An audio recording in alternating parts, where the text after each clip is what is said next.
It seems that in the internet landscape of today, you don't have to swipe your thumb more than 5 times to see a piece of content that fans that internal spark of rage into a flame. Rage bait and cringe bait are types of content that many people have a hard time not engaging with, and honestly, sometimes it's hard to look away. Now, sometimes this is not a healthy idea to consume this content over and over again, but for some of us, rage bait and cringe bait content can be quite enjoyable. Maybe it's the pathetic pandering of just pearly things. Andrew Tate's idiotic daddy issue-induced ramblings might be your guilty pleasure. Can you look away from the walking, talking, overly filtered FTC violation that is Michaela Noguera? These 3 content creators are a prime example of how baiting an audience, whether it's due to cringe or rage, can feed the chaos machine that is the monetization of engagement on social media. But what happens when a creator isn't trying to use that type of marketing tactic? They are doing it,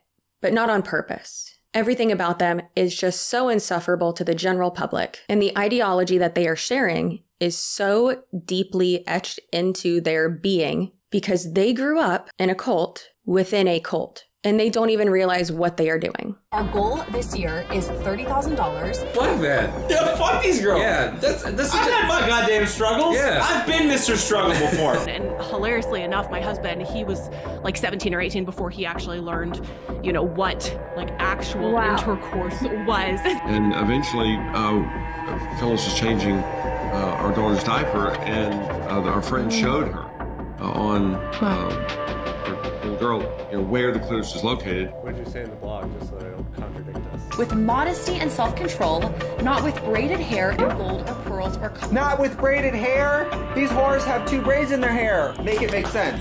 What's not clicking? People take what they want from the Bible, and then they stick to the rules in some areas and then interpret in others. Girl Defined is a Christian ministry founded in 2014 by sisters Bethany Beal and Kristen Clark. The primary focus of Girl Defined is to provide Christian teachings to young girls and resources to women, such as biblical womanhood, relationship advice, biblical principles, and overall how to be a God-honoring girl. The ministry was established with the goal of helping women understand and embrace their identity and worth in accordance with modern fundamentalist Christian beliefs. According to their very poorly written website, they are sisters from Texas, just enjoying life and spreading the truth. They talk about how 8 of their 10 family members are over 6 feet tall. After high school, they claim that they both dabbled in the modeling industry, but discovered that after having long discussions with their parents, that their Christian values and morals wouldn't jive long-term in that environment. They say that they dove into God's word to study what he had to say about their design as women. And the more they learned, the more they felt compelled to share it with the world. Keep in mind that Bethany and Kristen did not formally study anything. They have no training, licensing, certifications, experience in any of the topics that they discuss at all. Neither of them went to college. They were both homeschooled by their mother. We'll get to that in a moment. Neither of them seem to have a real understanding of the world. Because of certain things that they say, I'm convinced that they rarely ever leave their homes. And neither of them have actually held a real job. After their first blog, thebardsisters.com was a massive failure, they rebranded as Girl Defined. Per their website, they say that through their books, their videos, their podcasts, their blogs, their conferences, and online webinars, they are building an online sisterhood where girls and women can find the encouragement and answers that they're looking for. No one in the Bard family has the answers. We don't have all the answers, and we most definitely have not arrived at that perfect place. But we know some truth, and it's radically changed our lives. Our hope is that Girl Defined Ministries will challenge, encourage, and open your eyes to God's incredible design for womanhood. In reality, they are an evangelical, ultra-conservative pair of girl bosses who have been so sheltered their entire lives by their family, by their, in my opinion, cult leader of a mother, which has resulted in them sharing some of the most tone-deaf, unrelatable, nonsensical, contradictory, inaccurate information to their audience of primarily young girls. Just like the Marvel universe, Girl Defined is basically its own universe, and it is vast with characters and a lot of lore. Now, before we get into the Girl Defined family tree, let's give a little crash course on cults and high control groups. Now, real quick, let's be clear. Not all religions are cults. It really depends specifically on how each organization, each sect, each group worships interacts, and how they operate in general. There could be a Presbyterian church here where I live that is completely normal, not operating as a cult, not controlling the members.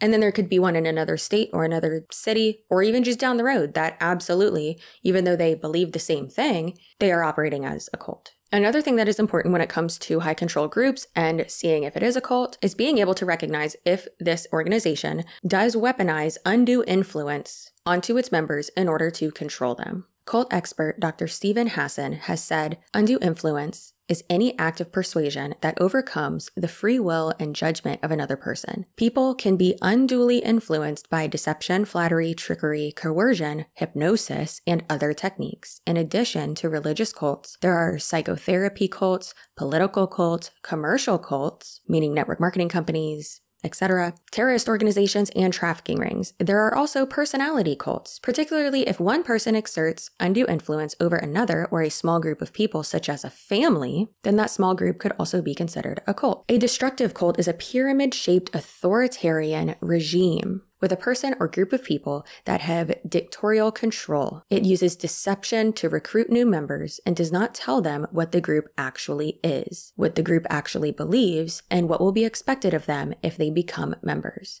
It also uses undue influence to keep people dependent, obedient, loyal, and stop them from leaving. So yes, a family can definitely be a cult. Or in this case, a cult within a cult. Do not try to make this a drinking game of how many times I say the word cult in this video. Now let's get climbing that family tree. Now the Bard-Mershon family is enormous, quantity-wise, and feet-wise. They're tall, they're blonde, and they're white. Now some of the men in the family have actually changed their last name to Mershon instead of Bard or Baird. And this is really weird. The men in the family did this once they had apparently found out that on the paternal side of their family, multiple generations above them, so not grandfather, not great-grandfather, it's very strange, that figurehead had passed away after having children with his wife. The wife then remarried, and that new husband adopted her children. So her and all of the children changed their last name to Bard. So the men in this family changed their last name from Baird to Mershon, which was the name of their dead relative. Let's not even say dead relative. Let's say dead ancestor. Now, I thought this was so strange, and I am quite the genealogist by trade. Thank goodness for me now, since this is my job. All my Ancestry.com subscriptions and add-ons are a write-off, so yay. So I did a bunch of digging, and I know not only way too much about this family now and their ancestors due to this video and the research I've done, but I just can't kick the spooky feeling that this family is obsessed with lineage and bloodlines and weird stuff like that. Bethany's explanation is that her family is trying to reclaim it. The girls don't change their last name to Mershon because they will be married anyways, so they don't have to. And only the men in the family do. She also says that her parents are going to legally change their last name to Mershon as well. And I know what you're thinking. Yes, it is weird. Why is this last name so important to you when multiple generations above you didn't even have it? It seems like they didn't even know about it until possibly his dad or stepdad or someone passed away. I'm not sure. But what's the significance of the last name Mershon? If your last name was Vanderbilt or Rothschild or even DeBartolo, absolutely, I could understand this. But this is weird. What's even weirder is that Heidi and her husband are a part of the Mershon Family Association, which is a nonprofit organization that does not have any dues or anything like that. They just take donations from like the members. But it is a group of people who is like thousands deep. And the point of the group is for all of the descendants of one man to be connected. The purpose of the association is to honor the memory of our common ancestry, Henry Mershon II, to locate his descendants, to encourage bonding of these descendants by holding annual reunions, and to gather Mershon family history with the goal of someday publishing this history. I tried to see if they had any like documents or just really any information, obviously, like further of like what is going on here. I went to where it said like documents and places or whatever, and I went to that and it was password password protected. Oh my gosh. Well, I guessed the password on the first try, so I got in there, and it felt like there should be something there, and I have like a weird feeling about it, so I'm going to keep looking into it. You know, while my kid's sleeping at night and I stay up until 2 a.m. drinking wine hunched over in my office like a raccoon eaten out of the trash can. I understand having a fascination with genealogy and all of that. However, once we talk about the other side of the family, this combined with that is really giving me vibes of keeping bloodlines pure and things like that. Now let's take a gander at this family tree because she is a thick one. Michael William Mershon is 39 years old and married with 3 children. Michael is the oldest of the 8 children, and he has no contact with his family since last year. What would you give to talk to him, huh? Kristen Marie Clark is 37 years old, married to Zach Clark with 2 children, who they adopted from Ukraine. They changed their sons' names and allegedly have forbade them from speaking their mother tongue, Russian. Kristen is the co-founder of Girl Defined. Now, it seems like Kristen used to be more of like the cringe one in the duo back in the day, but since then, it really seems like she's kind of stepped back from Girl Defined in general, and good for her. I hope she does. And now it's more so Bethany that is assaulting our eyes with her Instagram presence. Bethany Beal, the light of my life. I know more about Bethany's sex life than I do my own after all the research I've done for this video. Bethany is 35 years old and married to David Beal with 2 children. David changed the spelling of his name, not his name, the spelling of it, from David, to D-A-V. Still pronounced Dave since there's that symbol for a long A over it. These people love changing their names halfway through their lives, but God forbid someone have their preferred pronouns in their social media bio. The internet knows far too much about Bethany's marriage, as she constantly is posting about their sex life, and since Dave has been very open about how he has been very unhappy in his life and in his marriage,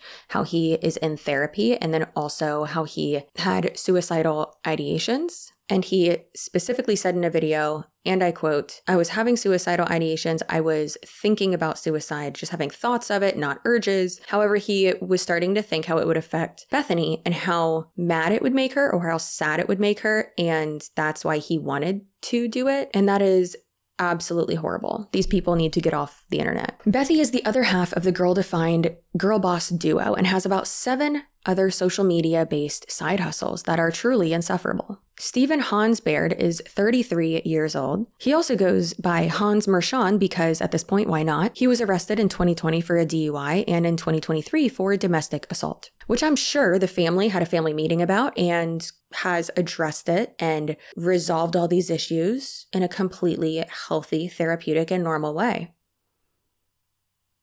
Elisa Mershon Petrenko, she did not change her last name to that. That is her middle name, not her maiden name, is 31 years old, and she's married to Andrei Petrenko with 2 children. They lived in Ukraine, where Andrei is from, and are allegedly moving back to the US or already have. She isn't super active on social media at all right now, so I honestly have no clue, nor do I care. I do hope their family is safe with everything going on in that part of the world. Andrei and Elisa have posted quite a bit of racist and homophobic sentiments on social media. Obviously, most fundies are homophobic and they'll be like, "I'm not scared of gay people." And it's like, all right, bud, it's not about your preferences. It's about you dismissing other people's love and passing legislation inspired by or due to your own religious beliefs, because we should have separation between church and state. Apparently we don't, though, because my uterus is not in my control, huh? Now, obviously, most fundies do believe these types of things, but most modern day fundamentalist influencers aren't as forthcoming and obvious with this type of rhetoric because they want to seem a little bit more approachable, digestible, and less hateful. That does not apply to the Girl Defined universe. They will put some hateful on a flowery graphic. Timothy David Mershon is 27 years old and married to Lauren Cornelius. A little bit of a spookiness with their age gap. I was seeing some posts and from Jen from Fundie Fridays that when Laura was a sophomore in high school, Timothy was a sophomore in college. I know they live in Texas, but and they're fundamentalists, so it might be acceptable to them, but that's gross and very inappropriate and could be considered grooming because that's arguably 4 or 5 years between you. If you're in college, why are you trying to date a 16-year-old? Ew. Rebecca Hannah Gill is 24 years old and recently married to Daniel Gill. She claims that she is a health coach and helps women with their hormones, yet she has no education or legitimate qualifications regarding health, hormones, or anything for that matter. However, she is still following in her mother's and sister's footsteps and monetizing this grift. She is also an employee of Girl Defined. Susanna Faith Baird is 21 years old and also works for Girl Defined. It seems that she spends quite a lot of time with her mother. She makes all of the graphics for Girl Defined. That is who is to blame for all of these visually assaulting graphics. And she has a concerning obsession with milk. Now, I wasn't going to mention this, but I do think that it is important and relevant to the overarching themes of misogyny and hypocrisy and trying to control women's bodies and forcing your own beliefs onto other people who want nothing to do with them. So, Matthew Paul Baird was born in July 2005, and he was born with trisomy 18, which is also known as Edwards syndrome. Most children with trisomy 18 do not live beyond the first 2 weeks of life, and fewer than 10% will live past the first year. Matthew, unfortunately, lived for 8 hours, and Heidi had Matthew when she was 46. I cannot imagine how painful that experience must have been for her and for her children and the rest of their family as well. And I am truly sad and sorry for her, and I hope she's okay from that. Having said that, using that experience to try to push for legislation to be put into place that is based on your own religious beliefs is wrong. And right now, that is all I will say about that topic, because this video will be 14 times longer than it needs to be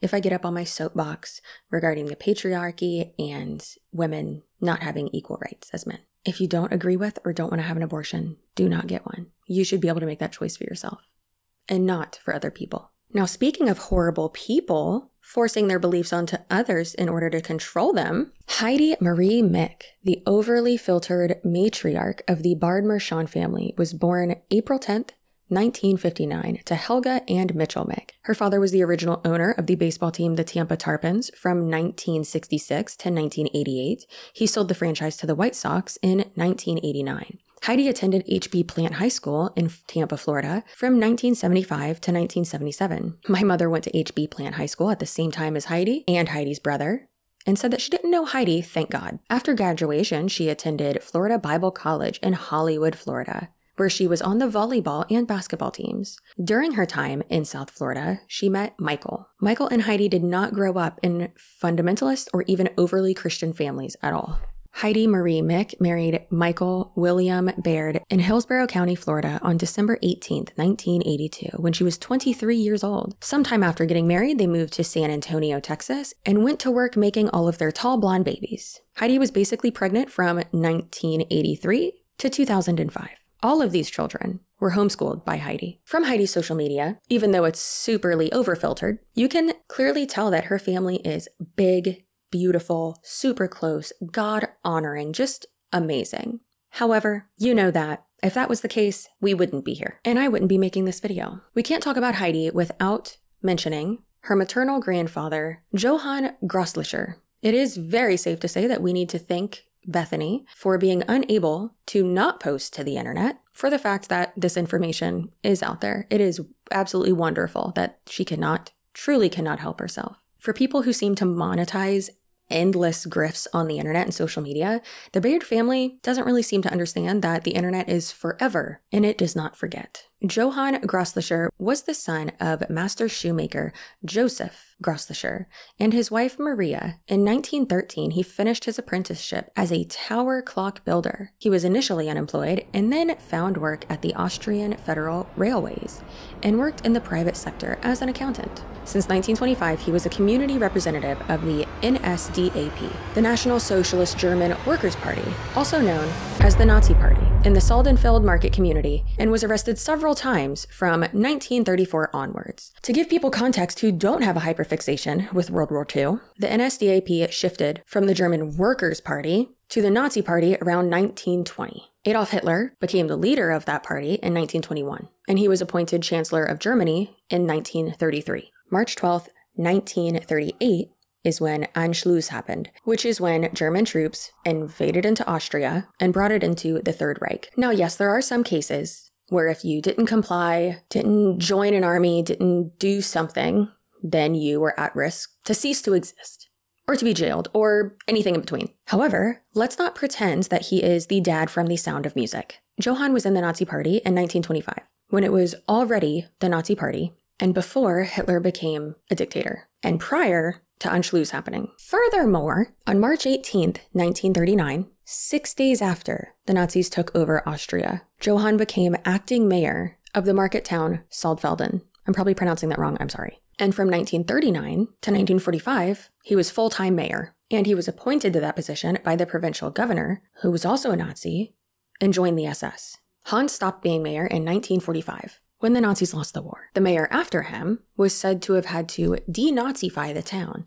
Why do you have to denazify a town if the mayor before you was not a Nazi? Now, their family is either very ignorant, very naive, or just dumb in believing whatever they've been told by older generations, or whatever they've been told by their mother, which that sounds pretty likely at this point. Here's an article where Bethany wrote a blog that starts off by her saying that her grandma was telling her the story of her father being arrested as a prisoner of war, but not who he was arrested by, and didn't explain that her great-grandpa was in fact a Nazi. Her grandma was probably glossing over his arrests in 1934 for the potential Nazi demonstrations. The blog post reads, "The wheels of the plane finally touched the ground in Austria. I've been waiting for this moment my entire life. I grew up listening to my grandmother tell story after story of her life in a faraway land of Austria. She grew up during the days of Hitler and even watched her father get arrested and taken away as a prisoner of war." Bethany posted this now infamous picture of her and Dave next to Hans's grave while they were on their honeymoon. She has since deleted that post, but again, the internet is forever. Heidi also seems to hold her grandfather in very high regard. After all, she did give one of her children his name as a middle name. She has posted a picture of him side by side, one of her many grandchildren, and has also posted this picture of how much Bethany looks like Helga, his daughter. The picture that Heidi picked for this side by side comparison was a picture of Helga in her Hitler Youth uniform. Now, don't get me wrong, I understand. We can all have questionable histories and things like that. For instance, I was like, listen, I'm white. I'm from Florida. I probably have people in my family and my ancestry who fought in the Civil War. So I looked it up, and I do. I have people who fought on both sides. The ones that I am directly related to, who I can actually trace to me, I was like, oh no, that's not good. And I looked it up more and I was like, okay, they did not own slaves. That's good. They were too poor, which is fine because, slavery bad. We don't want that. So you can't control who you're related to by blood. I get that. But continuing to post about it, and really lacking that self-awareness is very strange. With the curriculum that they used in their schoolhouse, that was a part of their actual house, it would not surprise me if the children didn't learn much about history or accuracies of history. All 8 of the Baird Mershon children were homeschooled by Heidi in their home, in their schoolhouse. And the curriculum that they would use is the Advanced Training Institute curriculum, also known as ATI. ATI was created by a non-denominational Christian fundamentalist organization, Institute in Basic Life Principles, IBLP. The curriculum was originally composed of 54 pamphlets, which were called wisdom booklets, and they were heavily based on the Sermon on the Mount. In order to enroll in ATI, a family had to attend both the basic seminars put on by IBLP and their advanced seminars as well. And they had to meet a bunch of other requirements as well, since ATI was not publicly available to people who were not members of the organization at that time. Established in 1961 by American Christian minister Bill Gothard,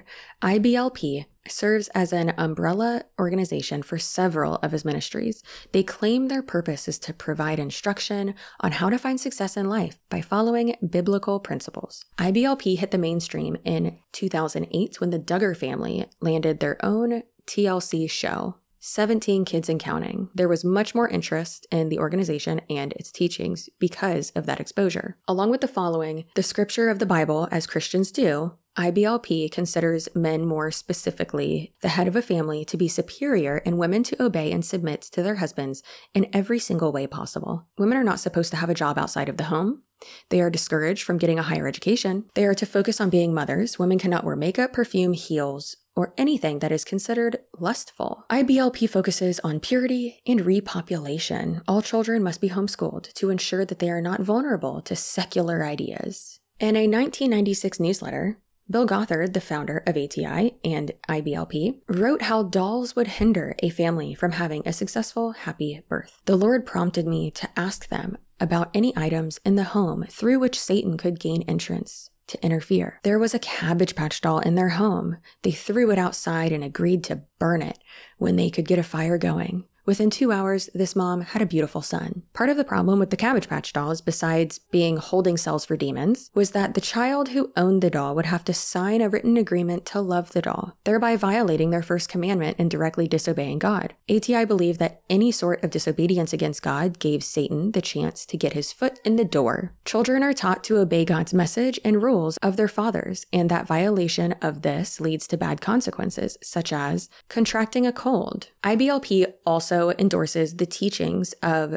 Michael and Debbie Pearl on physical discipline and corporal punishment. Their book, or manual if you will, To Train Up a Child, has been criticized for advocating child abuse. The book prompts parents to use objects like a plastic tube, a 1/4 inch in diameter, to spank their children to break their will. It also recommends withholding food and other abusive tactics, like putting the child under a cold garden hose. Nothing like waterboarding your child to get them to do the dishes, right? Its teachings are actually linked to multiple deaths: Sean Paddock, Lydia Schatz, and Hannah Grace Rose Williams. All 3 of these victims were homeschooled, and their parents were just following this manual on how to train up your child. Michael Ramsey, the district attorney who prosecuted for one of the cases, called this book extraordinarily dangerous. How to Train Up a Child also encourages blanket training, which is where you have your about 6-month-old infant you place them on a blanket, you put toys or things that they want around the blanket,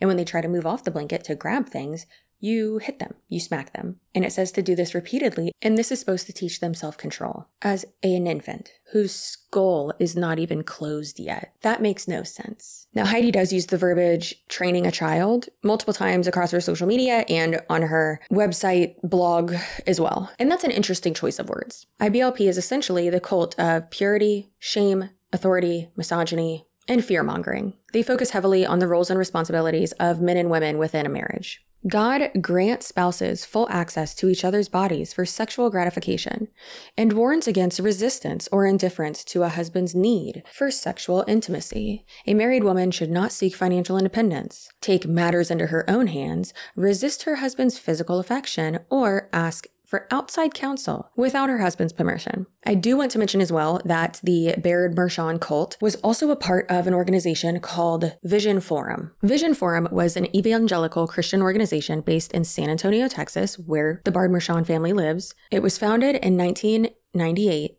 and its president was Doug Phillips, son of U.S. Constitution Party leader Howard Phillips. Vision Forum Ministries was a nonprofit organization that was closed by its board of directors in November 2013 after Doug Phillips' confession of marital infidelity and allegations of sexual abuse. The associated commercial operation called Vision Forum Inc. continued to operate until January 2014, when it was announced that it too would be shutting down operations. Vision Forum advocated for basically the same thing that IBLP does, and that is biblical patriarchy, creationism, homeschooling, family integrated churches, and quiverful beliefs, which means having as many children as you possibly can. Now, the Duggar family was also involved in this group. Was Heidi just really boned up for Michelle Duggar and just following her around to all these groups? Michelle Duggar was presented with a Mother of the Year award at one of their events, one of the Vision Forum events, and the Baird Mershon family was in attendance, and even some of them were in the tribute video that was played for Michelle before they gave her the award, thanking her for being a sister of God. Doug Phillips actually gave a speech during this event as well, saying that due to Michelle, there are so many more babies that have been born. It was basically a pro-life rally. Many of Girl Defined's teachings and beliefs still do align with the IBLP beliefs. However, Kristen and Bethany have denied this over the years. In June of 2023, the docuseries Shiny Happy People, Duggar Family Secrets debuted on Amazon Prime Video. The series focused on the Duggar family, but more so on IBLP as a whole, even going as far as to describe what is known as the Joshua generation. This is a more modern version of IBLP that from the outside would look like normal Christianity because girls can wear pants and get jobs and date and wear makeup. But at its core, the modern fundies are still pushing IBLP even if they don't realize it. Since Shiny Happy People came out, it really seems like Girl Defined is trying to separate themselves from their strict purity culture and modesty rhetoric. They have even said multiple times that they weren't actually in IBLP, even though they've contradicted themselves multiple times and gone back and forth and said, we did go to conferences, we did go to seminars, but we didn't actually join. However, they were there. They were brought up with these beliefs. They learned from that homeschool curriculum, and they are now modernizing and monetizing what they learned from Bill Gothard and that cult and from their mother as well. It was definitely very dramatized, though, very sensationalized, meant to stir up emotions. I mean, it's entertainment, right? So like I felt all of that. And I think I walked away with some things that I appreciated about it, which I want to share, and then some things that I did not appreciate about it. They attended seminars and conferences, and nearly every aspect of their life has been molded by IBLP thanks to their mother. Heidi used the ATI homeschool curriculum to homeschool all of her children, and this has been confirmed by her oldest son, Michael Mershon. Growing up, we were not in the ultra conservative community until I was 10, 11, 12. And I remember my parents came across some of the teachings of Bill Gothard in the conferences. And they were, of course, they are both first generation Christians. They did not have any discipleship. So they fell into that category totally. They wanted what was best for us. They were looking for community for us, for like-mindedness, for other families who were going in the same direction, like wanting to honor God, wanting to raise children in the Lord. And so they saw a lot of things that were appealing about it. And I totally get it. And I think there is truth. It's not like every single thing was a lie. It's just a lot of it the context wasn't biblically accurate in the application for sure. But there were still a lot of other things that were perfectly fine. And so it made it very not personal for me, even though I'm like, I have a lot of experience in some of these programs and what they're talking about and can kind of relate somewhat on some level, like in a small way.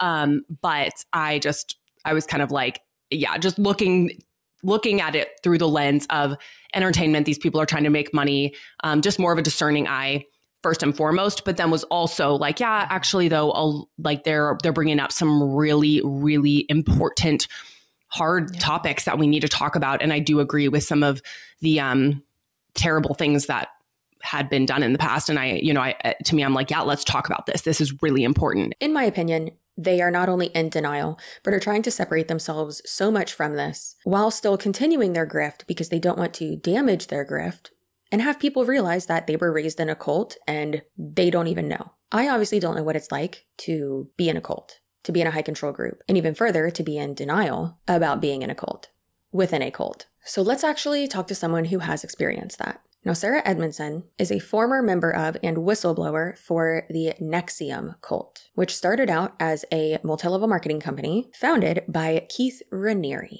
In 2017, she left the group and confirmed long-standing suspicions that the organization was actually operating as a cult, and more specifically, a sex cult within a cult. The resulting New York Times expose on NXIVM and their abusive practices precipitated the ultimate downfall of the organization and of Keith Raniere, and the rest of its leaders as well. You probably recognize Sarah and her husband Anthony, also known as Nippy, from the HBO docuseries The Vow. Her memoir, Scarred, The True Story of How I Escaped NXIVM, The Cult That Bound My Life, was published in 2019 and is a captivating read. I do heavily suggest it. Sarah and her fellow whistleblower husband also have a wildly successful podcast called A Little Bit Culty. Yes, I was in NXIVM for 12 years, what I thought was a personal professional development program. With all of the things we talk about with my time there's what we thought it was and then what it actually was. Mm-hmm. So when we were in it, it was a workshop setting. We were working on our limiting beliefs. We were working on our goals. We're trying to figure out what was stopping us from being the best versions of ourselves. And it was also a community. And it was a community of people that we thought were like-minded, humanitarian, wanting to have a positive impact in the world. And we thought that we had the best tools to get there. And it was really the only way. Sort of like if you imagine Christian fundamentalism, but in a personal development setting. I got out in 2017 and I joined in 2005. So I was there for 12 years. My entire 30s were spent in NXIVM. In fact, nobody ever did a proper intervention with me, with a cult specialist or anything like that. But people made jokes and referenced it as something that they thought was a cult. And I had already been trained by the leadership in NXIVM to understand what a cult is, and that people would perhaps say that we're in a cult, sort of alluding to that something's bad without saying what the bad thing is. Mm-hmm. And I was trained to acknowledge that, yeah, I mean, I actually agreed. It does look a little bit culty, but you haven't taken the training. So if you just look on the outside, yeah, it looks like a cult, but there's nothing bad happening. We're just a group of happy, successful people working on our goals. In which case, if it is a cult, I'm happy to be part of this. So it to me, that was an easy thing to answer. In fact, I enjoyed it because I felt really confident that we were not a bad cult. Well, let me backtrack for a second to say that there were so many red flags. And if I had had the education that I have now, and that the education you're trying to help people with now, I wouldn't have been even signed up for the 5-day, because I would have felt the pressure to join. I would have felt the scarcity mentality being used on me, or the FOMO. From day one, there were red flags, with the sashes and the bowing, adulation of the leader, and the spouting of like, this is the best and the only way to work on yourself, blah, blah, blah, blah. I mean, there's so many things. So I had doubts along the way, but coming out of the denial, I would say there were many cracks in the facade that happened over the 12 years, things that happened that I couldn't reconcile. The cognitive dissonance was too strong for me to really acknowledge what I was seeing. Also because we had been lied to. We had been told that Keith Raniere was a celibate renunciate. In other words, he didn't need to have sex. He didn't need anything material. And if I saw, for example, him with a group of women and was like, oh, that's strange, and maybe somebody new to the program be like, is he sleeping with all these people? And I'd be like, of course not. He's the most ethical, he's like a monk. So I would see things and then I would dismiss them because partly I was naive, and I also underestimated people's capacity to lie. These are good friends of mine who were protecting a truth, which is that he was sleeping with a number of women, a lot of women. There were sort of like, when when you get a hit that like somebody that is sleeping with somebody else, and you get that vibe. So there's only so much of that you can ignore, right? And so that was stacking up, and then things were happening towards the end that just made it harder and harder to stay in denial. And the things that were bad were getting worse. And then the final bad thing was obviously getting branded. And even that in and of itself wasn't as bad as figuring out that it was his initials, KR, in a monogram on my body. That was the thing that tipped me over the edge. Even when we were getting branded, I remember making jokes being like, guys, people think we're in a cult. Like, this is next level, gonna look culty. I was aware of that. That really snapped me out of it. And then there was like so much more information that came very quickly after that, like the sex and the trafficking and the money laundering. And it's just like, it got worse and worse. And it's still to this day, we find out terrible things that were happening behind closed doors that we just didn't know. I'm at the stage now where I can laugh and joke about it. But right at the beginning, when I got out and I was explaining to people what happened, I would say, if they had said to me, would you like to do this workshop and in 12 years have the leader's initials seared into your flesh without anesthetic? I mean, I clearly would have run for the hills. Yeah. That's a no-brainer. And in every person we've interviewed since, I'm a little bit culty. The reason they left, if they'd known that was going to happen, they for sure wouldn't have signed up for it. And that's part of the bait and switch. It's like, hey, let's do this, but it's actually this. That's the lie. And there's a lot of things that led me to that point: the grooming, the agreeing and accepting certain tenets. Love is pain. Women saying anything negative is a complaint. That's a negative thing for a woman to do. That women are always looking for the back door, that we don't know how to uphold commitment. So in the moment of the branding, I don't want to do it. I'm gaslighting myself, saying, well, Sarah, you committed to this. You're looking for the back. Literally, I was looking for the back door of the apartment we were in. And I'm like, oh, I'm doing the bad woman trait. That's a terrible thing to say about women. But I had absorbed it as part of the indoctrination. For me, I was really lucky because I never, even though obviously I was very committed, but I never fully committed. I had lots of friends who weren't involved, and I had, family who weren't involved and who were very supportive and loving. And I could go back to them and they were like, oh, we're so happy you're back. Whereas a lot of people are leaving their entire communities and their entire families, and they're literally starting again with nothing. I didn't have that situation. I had all these other supports. But I think when someone doesn't have that, that is the hardest thing, to start again and to walk away from community. I did have to walk away from my friends, a lot of really close friends. I lost a lot of friends very quickly and like overnight. And to rebuild trust, I think, is something that everyone has to contend with, to figure out how to even communicate with people depending on the level of the indoctrination they were in. If they were born into a cult, it's not only surviving out there in the real world. It's how do I think? Logistical challenges, getting a job, writing a check, opening a bank account. I didn't have to do any of those things, but I see for many people, myself included, there's almost like a starting over, a rebirth, if you will. Yeah. And also figuring out who you are. I think that's across the board what everyone struggles with. Who am I? What are my thoughts? What's the thought of the thing I was in, whether it's NXIVM or a religion or a controlling, abusive relationship or an MLM. There's so much of that thinking that becomes your thinking. And you've got to go, what do I think? And also, what do I want to do with my time? I know for me, when I cleared my schedule of all the recurring NXIVM events, I was like, how do I want to spend my time? Oh, I love farmers markets. I haven't gone to the farmers market since my 20s.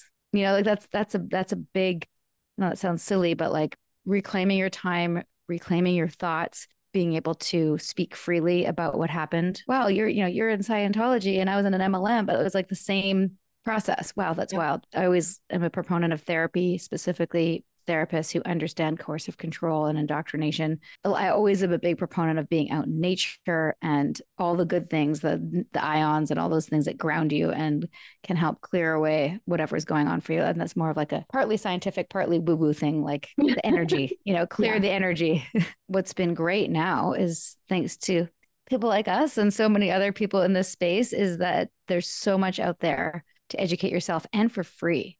Right? There's so many great podcasts and docuseries and books that you can get and read. And I really feel like that's therapy for so many people. I think for some people, a hard thing also is just like facing the shame of it. We definitely went through that. I'm not in that stage anymore, but I also, because I've been so loud from the beginning, like, I was in a cult, like New York Times, like I just faced that head on. I was like, okay, like just going to take this on the chin. And largely for the women who couldn't do it, who'd been more messed with emotionally and weren't in any way, shape or form ready to talk to the New York Times, let alone 2020 or Access Hollywood or whatever. Like I could do it because even though I'd been messed with, I hadn't been messed with as much as many of them. So I could shout so loudly. And for me, that kind of blew off the shame. And that's been so much of like why I'm passionate about speaking is like, this is not your fault. Mm-hmm. And so many of the groups that I've borne witness to on the podcast, the leaders like specifically put them in situations where they knew they'd be so ashamed, so they wouldn't speak about it. And so they wouldn't come forward because it would, indict them somehow too. So yeah, facing the shame can be very, very difficult, but you got to do it eventually. I see people who leave groups and they don't do the work. And I hate to say that because that's such a culty thing to say, you got to do the work. But you also have to work through that. Is another way of saying it. And if you don't, it'll bite you in the ass. And I see so many people who don't work through even like what was going on for you at the time for the people who joined, not the born in to group people, but the people who joined. What was going on for you when you joined? What were you looking for? What hole was that filling? Because if you don't look at that, you'll go try to fill the hole somewhere else. And that's what's called cult hopping. I see it time and time again. So I'm a big proponent of like, take some time to heal and understand what was driving it, whether it was like looking for belonging or community or feeling special. I was all those things, by the way. Mm-hmm. And I feel like owning it kind of gives other people permission to go, yeah, like I did that too. I'm like, it's okay. It's normal. It's normal to want to feel validated. It's normal to want to feel a part of something. Their gut instinct has been squelched for so long, and it's going to take some time to connect with it. But if you're feeling like something's not right here, or this is not what I want to be a part of, even the feeling of like, this isn't feel good, this is not right, even if you can't name it and don't totally understand it, that's a really important voice to listen to. The point is that with cognitive dissonance, you don't face the truth of the bad thing because you think it negates somehow the good thing. Like internal language of NXIVM was its own new language where words were completely co-opted for for Keith's special mission. Wait, you have to recruit people, and then they recruit people. So this is like an MLM, and I would say no, it's not an MLM because MLMs are unethical. You want it to be an honorable person. You want to be. It's either you're gossiping or speaking with honors, and then it came like anything negative would therefore be gossip, so not honorable. So you couldn't say like, so why is it that Keith wears knee pads or whatever the thing is? Like any question that somebody was critical of would be, well, that's just not honorable. And not only that, you're being suppressive. The worst insult basically means you're, in real terms, it's what he called a sociopath, but people would have suppressive thoughts or suppressive tendencies, or you could be a full suppressive, which is basically what I think him teaching us about his psychology, because you never would have suspected that. It's an ongoing journey. I feel like it's not an end point. Like, oh, I've healed. I'm 6 years out, 6.5, almost 7 years. And I feel like every time I talk to somebody who's in a high control group, every time I reconnect with an old member, new pieces are discovered. There's another layer of the onion. Evan Rachel Wood said on our episode with her once, and I always love this metaphor, is that there's, yes, there's always light at the end of the tunnel. You're going to go through dark times. There's going to be another wave. Then there's going to be another tunnel, but there'll always be another light. And then there's another tunnel, and then there's another light. And that's how I feel healing goes. And I always remember that when I'm in a dark spot, it's temporary. And reach out to the people. You don't have to do it alone. There's such a wonderful community of survivors in this space. And it feels terrible and awful, but it's not that unique. It's really the same template. All of the people who start these groups and religions and scams, they're kind of the same person with the same wounds. And when you understand it, it's like, oh, okay, well then I have a template. If I have a template to understand it, I have a template to get out and a template to heal. Find those templates, find the people that understand you and want to do this work with you, because it's so much better on the other side when you can think for yourself. One person that isn't in denial that the Baird Mershon family is a cult is Michael Mershon, the oldest of Heidi's 8 children. He has been quite vocal on Reddit and has not only shared his experiences growing up in this familial cult, but then also growing up in IBLP as well. Michael has posted a few videos on his YouTube channel trying to educate and help people to avoid becoming a victim of grooming. One of the first posts that he put on the Fundie Snark Reddit page was titled Truth from the Oldest Bard Child. I am the oldest Bard child, and I do not align with much, if anything, of what my sisters say. But they get enough hate and don't need it from me as well. I will not talk about my sisters despite disagreeing with them. That being said, much of what they preach is fundamentalism and does damage, but they are just pawns in a larger game. If you made it this far and your head did not explode at the mention of Girl Defined, then let me tell you why I'm here.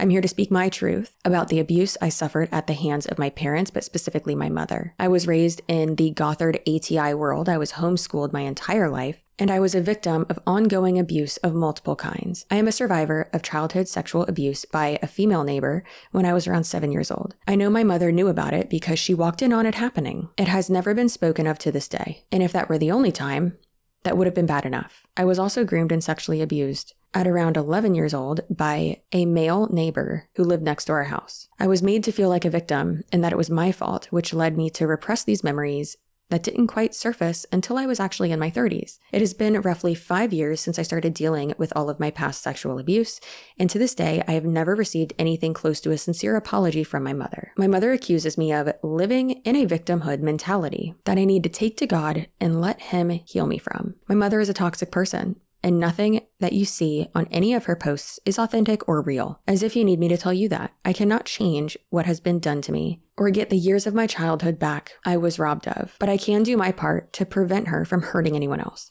I have attached screenshots of the recent text I got from my mother blaming me for subjecting myself to a cynical counseling system that will keep me stuck, and also stating that I am making victimhood an idol. Judge for yourself if you believe it is true or not, and use it how you want to, but I have nothing to gain except freedom from the oppression I have lived with for so many years. And then this one says, okay, Heidi, let's break it down, oldest son style, because I can barely make it through this compilation without throwing up. You were the savior in our house. The whole house revolved around reflecting whatever you needed back to you. The shy card. I was so isolated and controlled as a kid, I literally had to secretly acquire and read books on how to have a conversation with another person. Repent of anger and ask for your forgiveness. Where to start? How about the fact that you sexually abused me? I guess I should apologize to you for forcing me to shower with you or watch you give birth on multiple occasions, or for sitting outside your bedroom door crying while you were having sex. How about the times that you made me sleep in the backyard playhouse overnight because I was rebelling? Maybe the time you took my room away entirely and made me sleep on a folding cot in our schoolroom for 3 months. Thank you, Heidi, for clarifying that I need to ask your forgiveness for my sin in being angry about these things. Bad person. That's letting yourself get off way too easy. You are a wicked person. Bad does not begin to describe it. Aside from all those things, how about some other highlights? Being forced to take rectal suppositories because that was the only option. Being spanked so hard that wooden spoons broke in half, being forced to go to the kitchen to get another one so the beating would be finished. How about the books I filled up writing 100 lines at a time of I will not statements.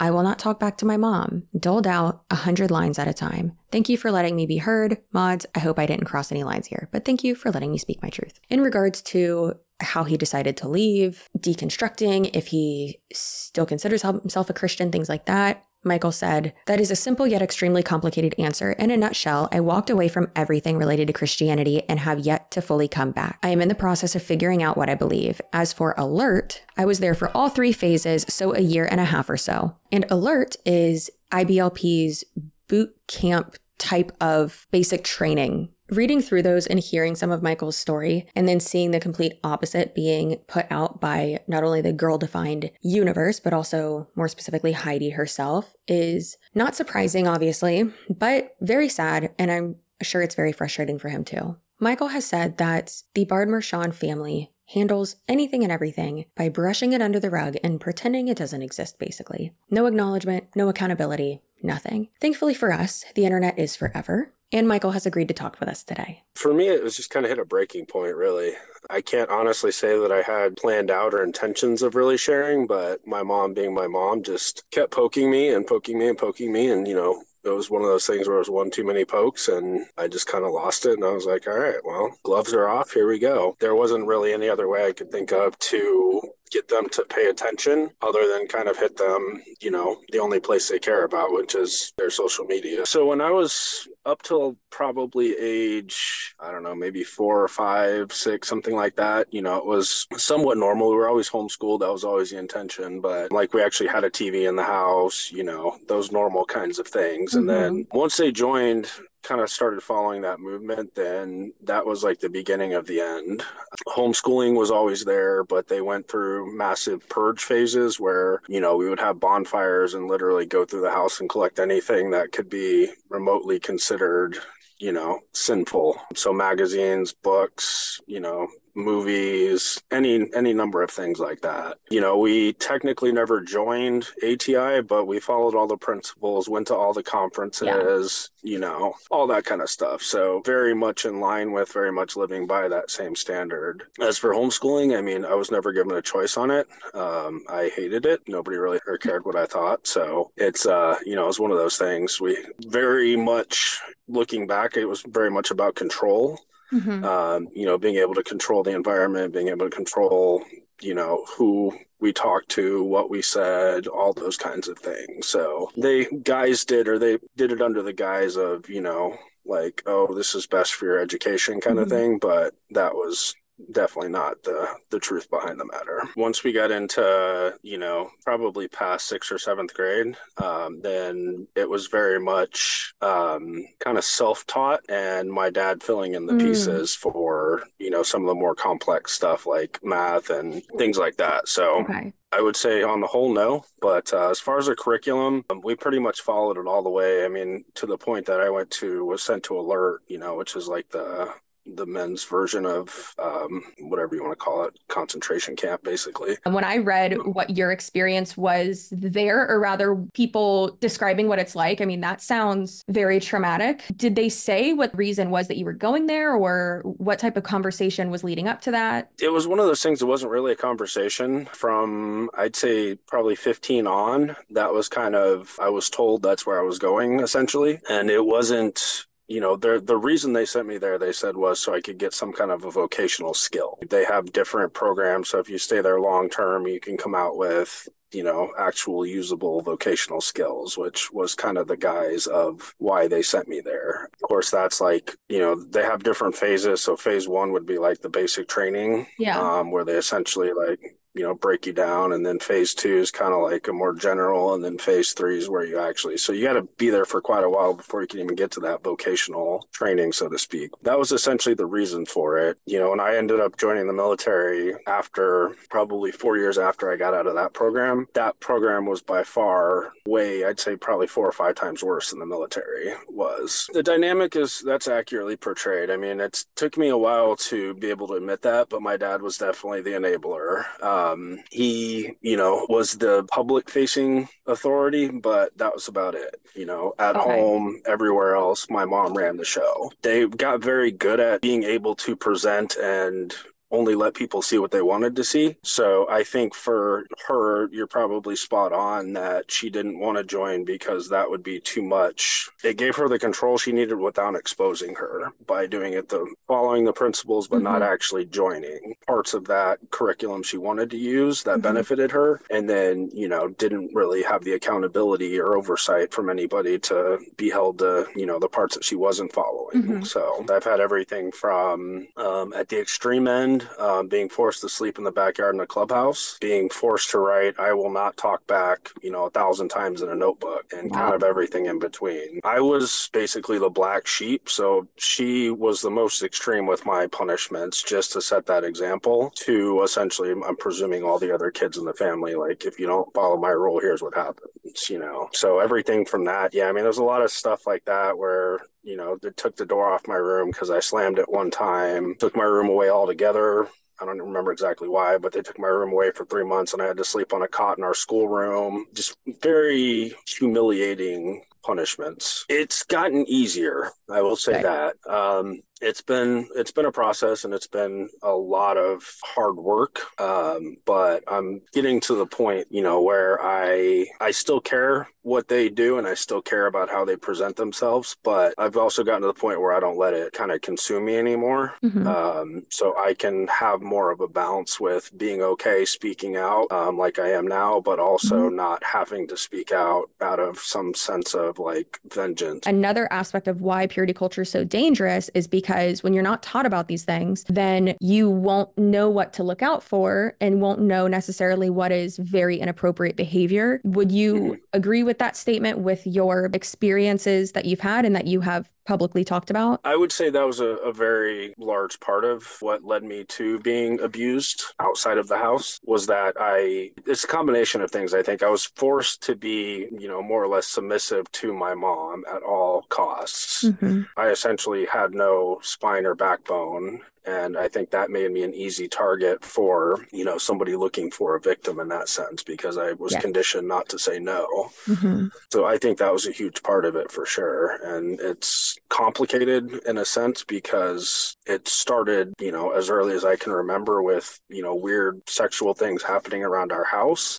So even before I was conditioned to say no and all that kind of stuff, I think there was things stirred up and aroused in me that, should not have been present at a kid that age. It was very much at least on the outward facing side of things, you didn't talk about it. Sex was bad, abstinence till marriage, even to the point of like the whole ATI thing where you wear skirts and, button down shirts and anything that, is not going to quote unquote tempt a guy kind of thing. Yeah. It was very extreme. And that's kind of the flip side of it too, though, is at home, it just wasn't talked about, yet there was all these weird things happening, were kind of directly contradicting essentially all this stuff that they were saying. I mean, for one example that I would give is like showering with my mom. Like, she would force me to shower with her up until, I remember the exact age, but I remember several instances where stuff like that happened. She did a lot of home births for pretty much the last 6 kids, I guess. So my parents have denied essentially everything that I've confronted them with. They haven't directly denied everything I'm saying, but they just generally don't acknowledge that I exist at the moment. So my siblings haven't really like specifically stopped talking per se. Like, there's been an official no contact.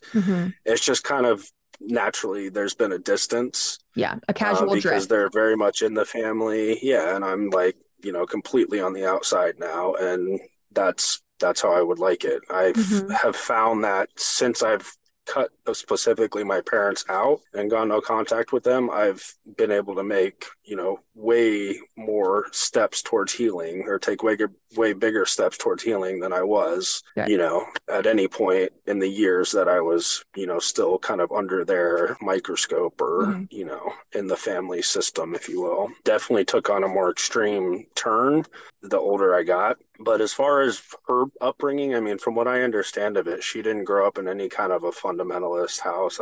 My understanding is she wasn't even a Christian, from the stories she shared till she was like 14. Her dad was very successful in the business business world, very affluent in that sense. Yeah. They didn't seem to struggle or want for anything. She doesn't really talk a lot about the growth that she experienced, if any. It's more like I got saved, and then, fast forward to like the next thing she'll talk about is when she went to Bible college, and that's where she met my dad, things like that. So there's very large gaps in her stories of what she'll share, and there's almost no growth in any of it. It's always just kind of like she's arrived, or she's always had it together. I think she kind of left them no choice, because girls didn't go to college, they didn't get educated, they didn't work outside the house. That whole fundamentalist was very, very prevalent, for all the girls in my family. They were basically supposed to get married and be homemakers is what they were, essentially equipped for. So I don't know that she intended for that to happen, but I think she also boxed them into a corner to where they really didn't have any other skills but making, money online kind of thing. Would you say your mom is equally as chronically online? I don't think that she would care to a large degree. She seems to kind of delete any comments that she doesn't like, and, kind of, again, have that whole public facing image that she very much curates. I think she would be very dismissive of anything that she did read online that she didn't agree with, because she's very dismissive, to me when I've confronted her with things. So I can't imagine that she would give any credence to anybody else that she doesn't know. Yeah. And that's how she treats her own son, kind of thing. They don't flat out say counseling's bad, but they'll say everything but, Yeah. Like they'll flat out say, if you're struggling, you need to pray more, or, if you're find the sin in your life, essentially, is kind of the underlying theme of all counseling or therapy that they do speak of. And it all ties back into, nouthetic counseling or biblical counseling, or not going outside the church, essentially, has been the predominant theme. And I followed that for,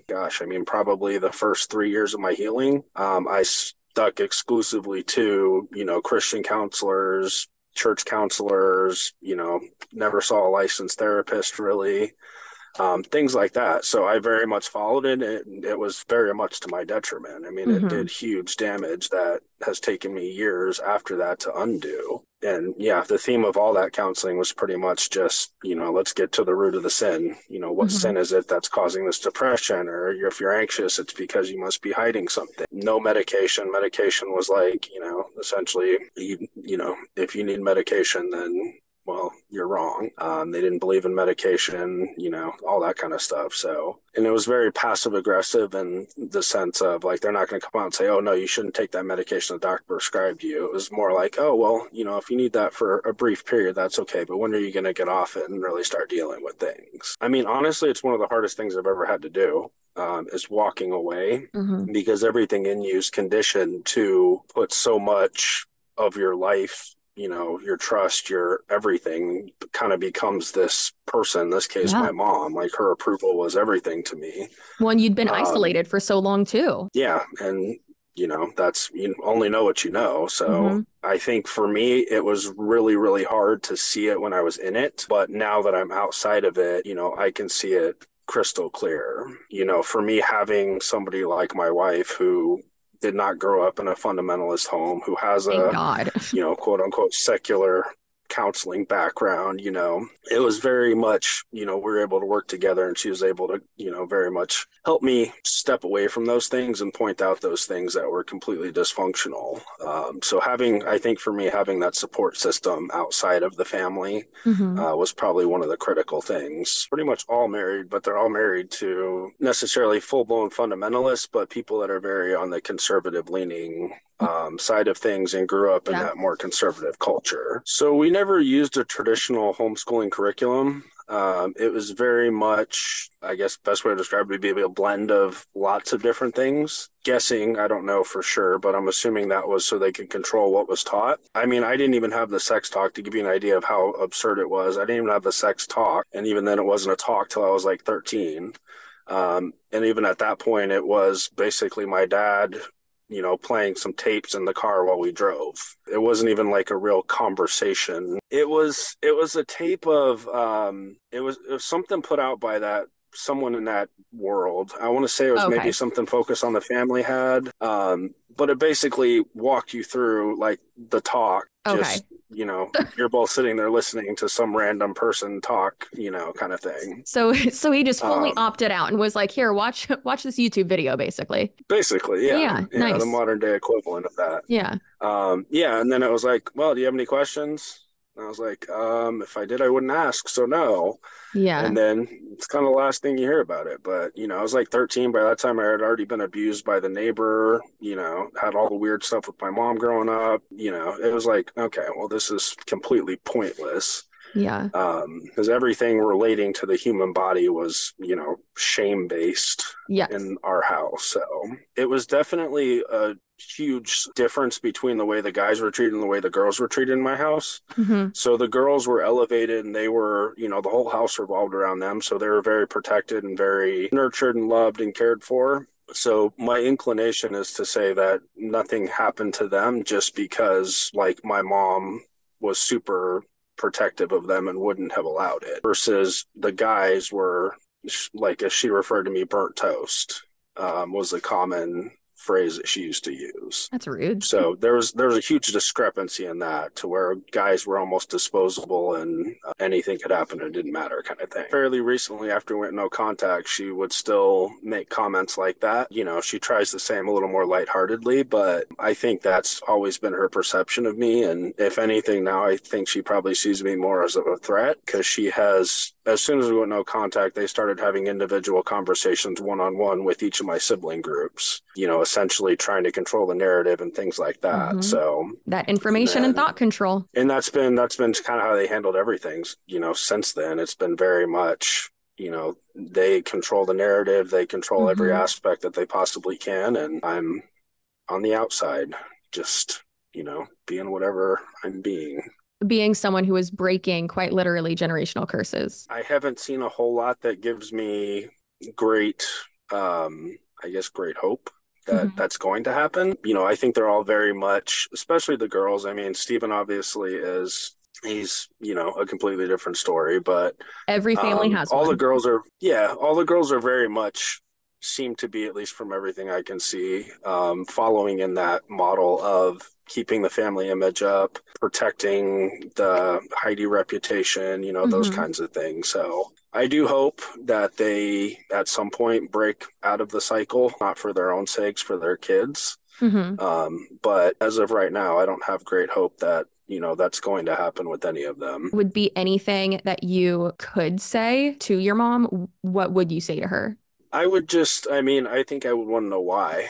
You know, I feel like something must have happened to her at some point in her life that she can be as cold and calloused and uncaring as she is. And I would like to know what that is, because I think that would make it much easier for me to, you know, accept the reality that I lived with. You know, all I have to go on right now is that she's this uber conservative, paints herself as this ultra Christian, has arrived, that never does anything wrong. And I, you know, obviously that's not the case, and I can write a book with the examples of that. So I think that would be my one thing I would want to ask her is, you know, what happened?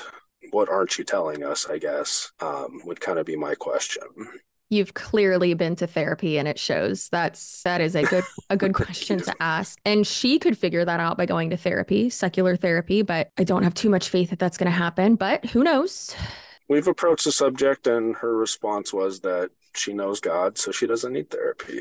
And that's where we're left at. And that is called delusion. No, I mean, I just want to encourage anybody that's still in that life and questioning it, that it, you know, it's not going to be easy to leave, but I can, you know, from my experience, you will be 100% better off outside of it. And, you know, what they're teaching is completely false, and it's not helpful or designed for your good at all. It's completely about control and keeping them comfortable. So I respect you guys and appreciate that you guys are out there sharing, you know, what you're sharing and shining light on this kind of stuff, because not enough people are. If we had to pick one thing that Girl Defined talks about the most, I would say that it's, without a doubt, purity. Even though they've said many times that they don't get down with purity culture. I again don't think that they realize that it's not just about being able to wear pants and go on dates and wear makeup. According to Joe Carter of the Gospel Coalition, a helpful definition of so-called evangelical purity culture is as follows. He states that purity culture is a term often used for the evangelical movement that attempts to promote a biblical view of purity by discouraging dating and promoting virginity before marriage, often through the use of tools such as purity pledges, purity rings, and events such as purity balls. Purity culture has come to be known as a subculture of evangelical Christian culture that emphasizes strict, hypocritical, and misogynistic gender roles and norms, abstinence and modesty as well. The basic teachings differ for males and females, although the message of abstinence only is the same across the board. The chokehold that purity culture has on fundamentalist Christians is dangerous. On the surface level, if you are shamed so much and never learn anything about sex, quite literally don't know where to put it, you're going to be ill-prepared for marriage and for sex. And that's probably going to create some problems for you.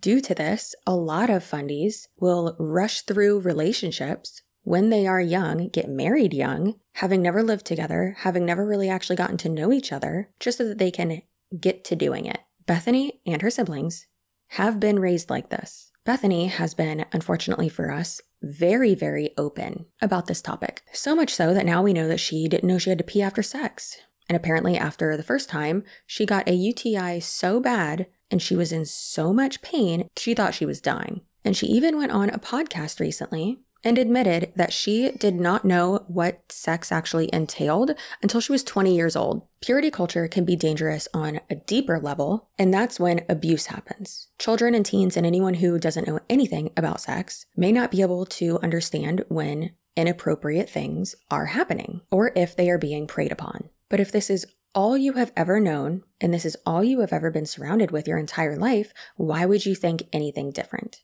I am of the belief that Heidi isolated her children, especially her daughters, so much and controlled the information that they were exposed to such an extent that they are still being subjected to her undue influence. How can you grow up in a cult like this and be surrounded by purity culture to this level and grow up to be a successful, normal human, and further than that, have a successful marriage? Well, let's talk to a couple who has done just that. Jordan and McKay are hilarious, no BS ex-Mormons who grew up in this exact culture and have since left their cult. On their YouTube channel, which you definitely need to subscribe to, they dive into the world of Mormon family and fundie influencers. On our own fundie island, because Mormons like to consider themselves Christians, and they think that everybody is on board with that. But as soon as you ask somebody like a true blue Christian in earnest what they think about Mormons, they're like, absolutely not. Those people are not Christians. They're completely different. So we're kind of our own brand of fundies. Yeah, so. it's kind of... Yeah, but not anymore, fortunately. Example I always come back to illustrate this point is after we were married, like not long after, we were still really, we were still really dedicated to Mormonism, and we started watching Scientology in the aftermath with Leah Remini. And we were watching this just absolutely gobsmacked. We're like, how are they a legitimate, recognized religion? How did they obtain tax exempt status? This is a cult. They're doing horrible things to horrible things. And absolutely the entire all the similarities just went right over our heads. Because when you really look at it, I think Scientology probably does it worse in a lot of cases. But Mormons were definitely the first. So there's some there's a lot of overlap. But even like now we look at it and we see it clear as day. But when you're in it, and I think this is what Kristen and Bethany do, is we're distancing. Like they're different. Like we weren't as invested as like the Duggars, or we weren't as it's interesting that I've seen them say like, no, we could wear pants, and it's like, that's not what it's about. And they're like, but we were allowed to date and wear makeup, and it's like, okay, cool, but that's all, a surface level and appearance wise. You still did not kiss anyone until your wedding day, like, and also like, why did you not do that? And it's because of purity, yet they say they are not in purity culture. So y'all got out a few years after you got married? Yeah, so it would have have been 3 years after we were married and like just a few months after our child was born. And sometimes I don't want to project like my own or our own fundie experiences on other people. It is, especially within ex-Mormons, it is really common for people to have kind of like a backfire effect. It has this forbidden fruit effect where there might be some people out there who really were tried and true and they stuck to the purity principles and everything like that. I think that is a very, very small percentage of people, because you look at missionaries and how they are held up to this standard where they have to maintain sexual purity and they have to pass the worthiness interviews and everything like that, and they have to atone, or not really atone, but repent for past sins, especially sexual ones, as they regard to like viewing pornography or self-pleasure and things like that. It's like most people, culturally, I would say. Mormonism, there's a lot of overlap, and I think we grew up in a non-conservative state, so we got a more liberal kind of sex education. I'm a couples therapist in Utah, and by and large, like most couples, I would say it's just ignorance. Like they don't even know. I mean, it is like, it's like watching Bethany's try to figure things out, and it's like they want the right materials, they don't know where to go, they don't know, like they feel like if they even like look up things that might be like appropriate, it might be inappropriate, so they can't look it up. Like it's heartbreaking because they don't know kind of where to turn, and then sometimes they do end up getting like sucked into like pornography and they've never seen it before, and sometimes it becomes compulsive, and like there's just it's very similar, and the rhetoric that Bethany pushes is very similar to Mormonism culture. Like you can't read like inappropriate books, and calling Hoover is erotica and like all this nonsense, so very similar. I think there was a lot of things that we didn't know that we had to figure out as we went. I guess to bring it back around, because they're public figures, I don't know, maybe they were truly that ignorant and they didn't have access to things like that. But it also is possible that they could be feigning that ignorance because of the perception that they've built up and the shame that's associated with it. Because when you have a platform like that and this is the message that you're putting out to the world, it's tough to be within that and your peers all believe the same thing and admit that you didn't maintain your purity or sexual ignorance in this case. Well, even them, saying in a few podcast episodes that they're like, we've never, subscribed to purity culture, and what are you talking about? And then in that same episode, or like within that same week, they'll say the word purity a billion times and say that you have to remain pure. Yeah. And all Do this they not about have copies Jesus. of their own books on their bookshelves? It's like they've never read their own material. Literally said this on stream last night. I mean, you hit it on the head, because the only reason, in my opinion, the only reason I think Bethany makes any money off of anything she does is because she uses the Girl Defined base as like her customer base. And so if you pull back and, because, anytime somebody's like, oh, maybe she's deconstructing, she melts down and is like, I'm not deconstructing. Like if she pulls away from that base, she'd have to start over, and she wouldn't have like this built up audience already that's just kind of like built into her platform to rely on to get money anymore. Which is interesting because she has 6 social media or 6 Instagram pages, and she has less than 100 followers across all of them. Yet she's going to teach you how to grow your social media, even though that specific page really niching it down. Well, and I think that's where she's struggling, because right now she's in this position where they've built like their platform off of girls, like, younger girls, like 18-year-old girls in my mind, and, not prior to being married. And now she's like branching off into this like, intimate wife direction. And so it's like, where are we dedicating our time? Like, are we marketing to like 18-year-olds or like 16-year-olds, or are we marketing to like married Christian women? Like, and there's no, like, I think that's why she's having a hard time. And I mean, you've seen the comments she gets, like she's getting flack for it. Like some of her people are not happy about the direction that she's gone. Yeah. And I think this is a move across the board to become more appealing to the younger generation, because the numbers don't lie.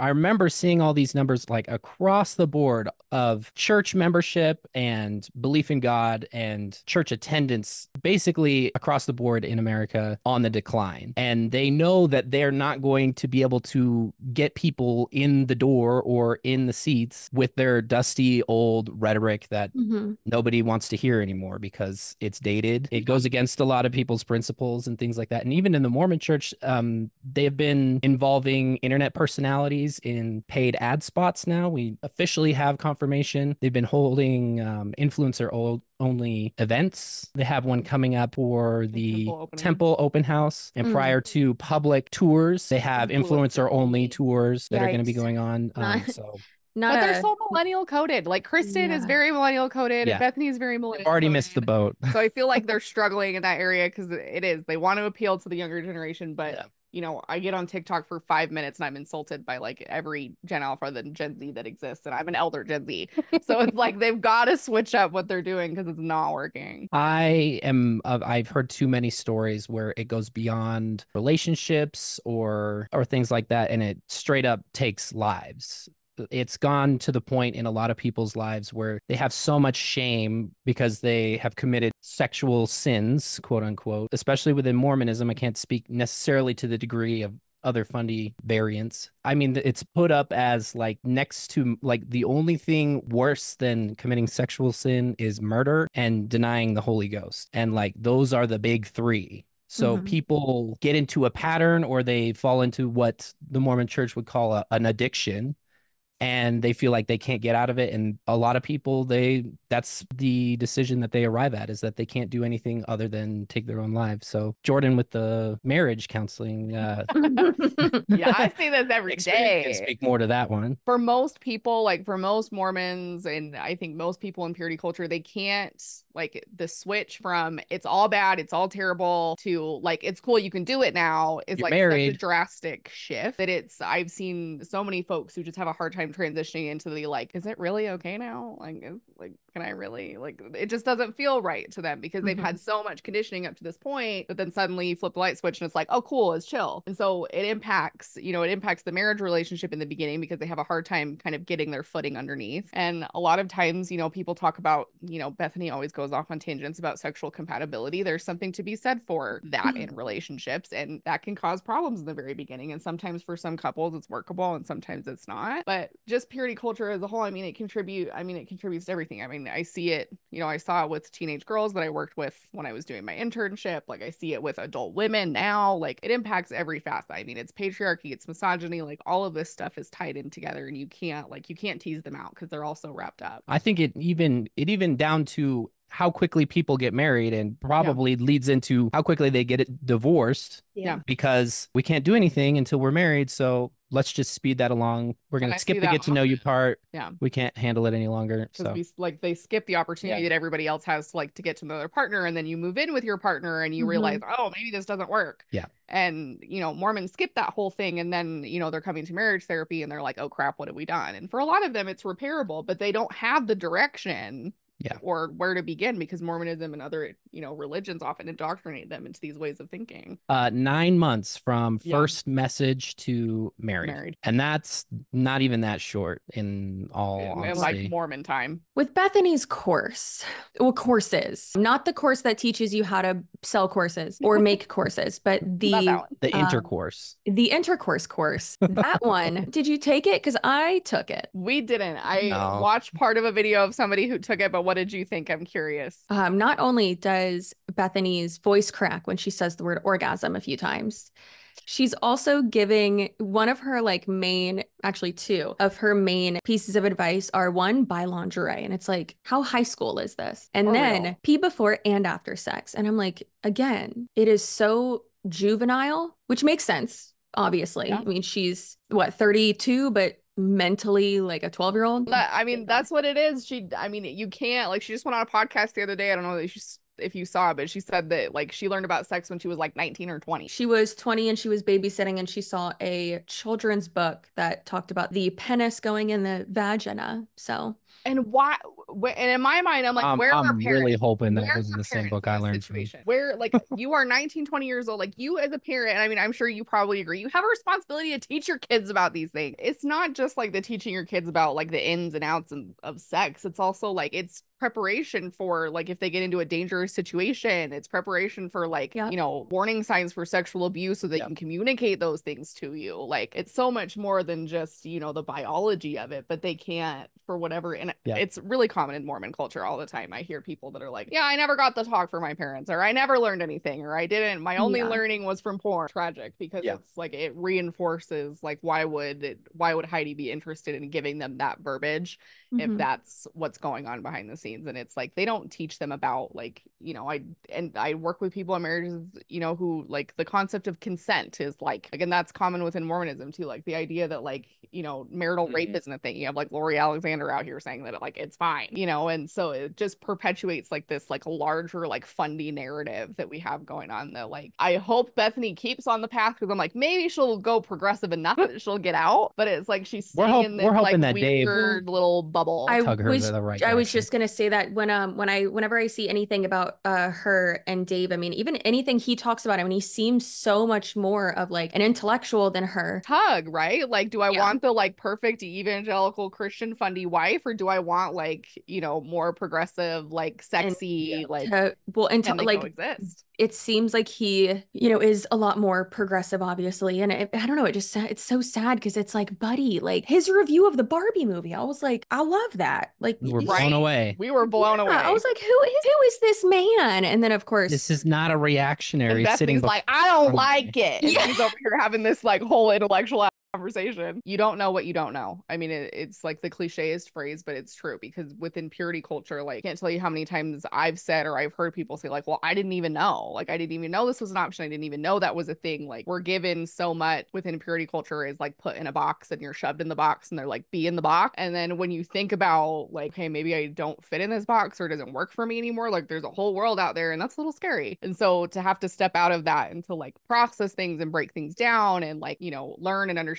and not think about everything in like a necessarily religious context, like it helps to have somebody else who's like a third neutral party to like tease shit out, and they can like listen to you say things and be like, what the hell did you just say? That's so bizarre. And it's validating because you can walk away and go, this isn't a normal thing and this isn't the way that it has to be. And to see, you know, other secular people who have healthy marriages, have healthy sex lives, like it's possible and it's doable, but you don't realize the extent, I think, of purity culture, like especially as a woman, you don't realize the extent until you really start like the deconstruction process and then your own personal healing journey, and you realize how all this like weaves and intersects so much. And so therapy was critical for me, and any kind of self-help or, you know, anything that just makes you think more critically about everything that you've been told. Question everything when it comes to sex and purity culture, and watch who you get your freaking information from, because you end up in a circle with Bethany's and your information is skewed, and he's not a professional. Like, there are certified sex therapists out there are sex educators, like we have a plethora of information at our fingertips now. And so make sure that the people that you are engaging with aren't doing that from like a biased religious background, and aren't any of the people that she included on her course who are actually not experts, because a sexologist is not an actual title. Anyways, like it sounds like a margarita. Like what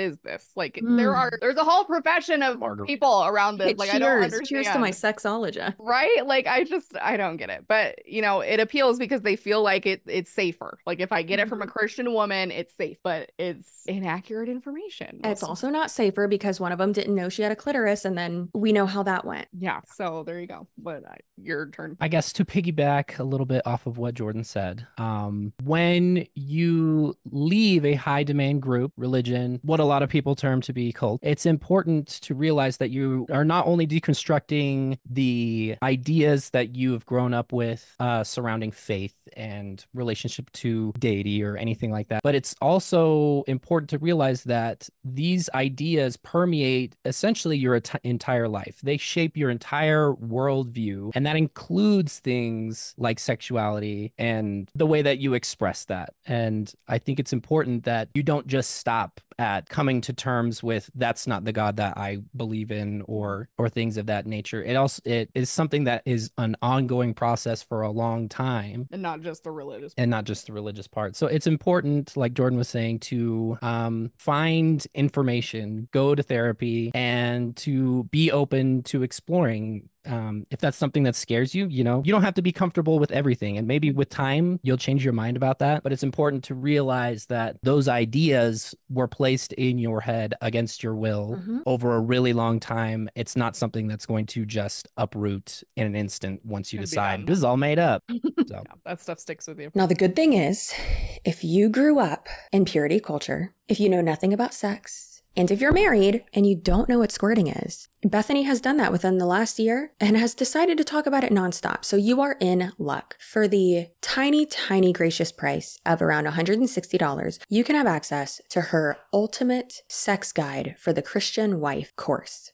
And you can learn how to get railed in a God-honoring way too. Shortly after Shiny Happy People came out, Bethany released yet another social media grift. Bethany has at least 6 Instagram accounts, and by the time I post this video, she's probably created 5 more. There's her main account, where she posts nonstop about her current main grift, which is, unfortunately for us, her sex course, which is not to be confused with her The Intimate Wife account, where she talks nonstop about her sex course. But that is different from the She Works Harder account, where she talks about courses and sells you courses on how to make courses. But there's also a new account, Single Girl Meditations, where she's cosplaying as a single girl to sell her single girl course. I guess in the last 6 months, she realized most of her audience is young and unmarried and decided to try to still appeal to them. Let's not forget, though, about her Bethany social media account, where she does tutorials and sells you a course on growing your social media so that you can sell courses. This is a never-ending cycle. Bethany is truly the queen of monetizing the out of something that you just learn how to do and don't do well. She's been married for 4 years. The first person she ever kissed was her husband.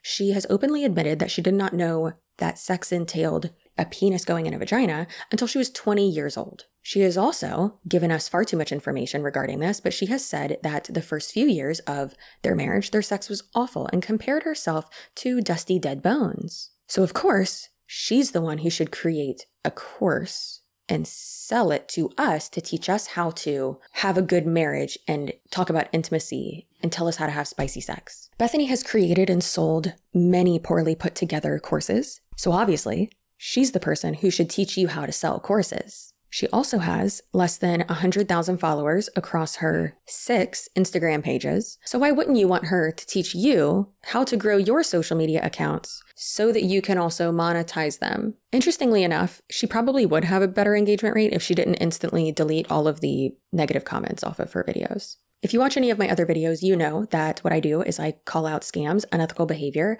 teach you about red flags regarding social media scams, manipulation in general, things like that. And one of the things that irks me so much about how Bethany approaches the marketing style for her course selling is that she portrays herself and markets herself as a stay-at-home mom. Even in her bio, I'm pretty positive it says that she has made over $100,000 from just selling courses in, I believe, 1 year or something like that, being a stay-at-home mom.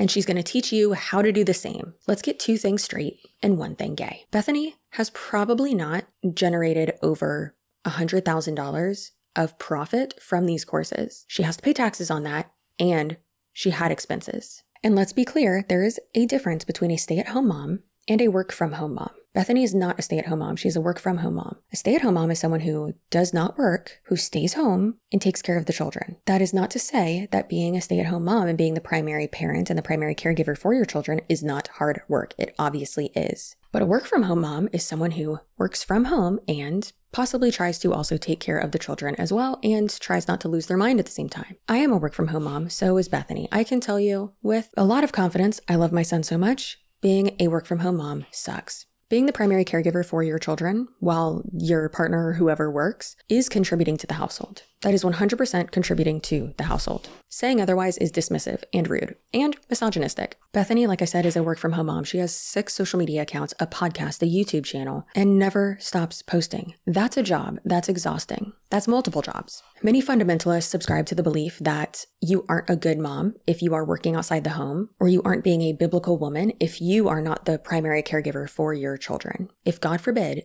you send them to daycare. God forbid you have someone else watch them. This is why many of these women are very easily manipulated into and fall prey to schemy money-making tactics like Bethany's or multi-level marketing companies, digital selling and master resale rights, and other things like that across social media. Why are we pretending that we can do it all? Yes, women are amazing. We are absolutely ridiculously powerful and strong. Raise children and be a boss babe. But you have to work from home because, God forbid, you really cannot have anyone else take care of your children. They'll use logical fallacies constantly to try to manipulate you into whatever time freedom fantasy they're trying to sell you, just so that they can actually get closer to this dream that they're selling you. And they haven't even obtained it yet either. I am this close to reciting the monologue from the Barbie movie. Don't make me do it. Bethany is doing this in more ways than one. She's not only preying on new moms and stay-at-home moms, she's also preying on newlyweds and young adults who have been traumatized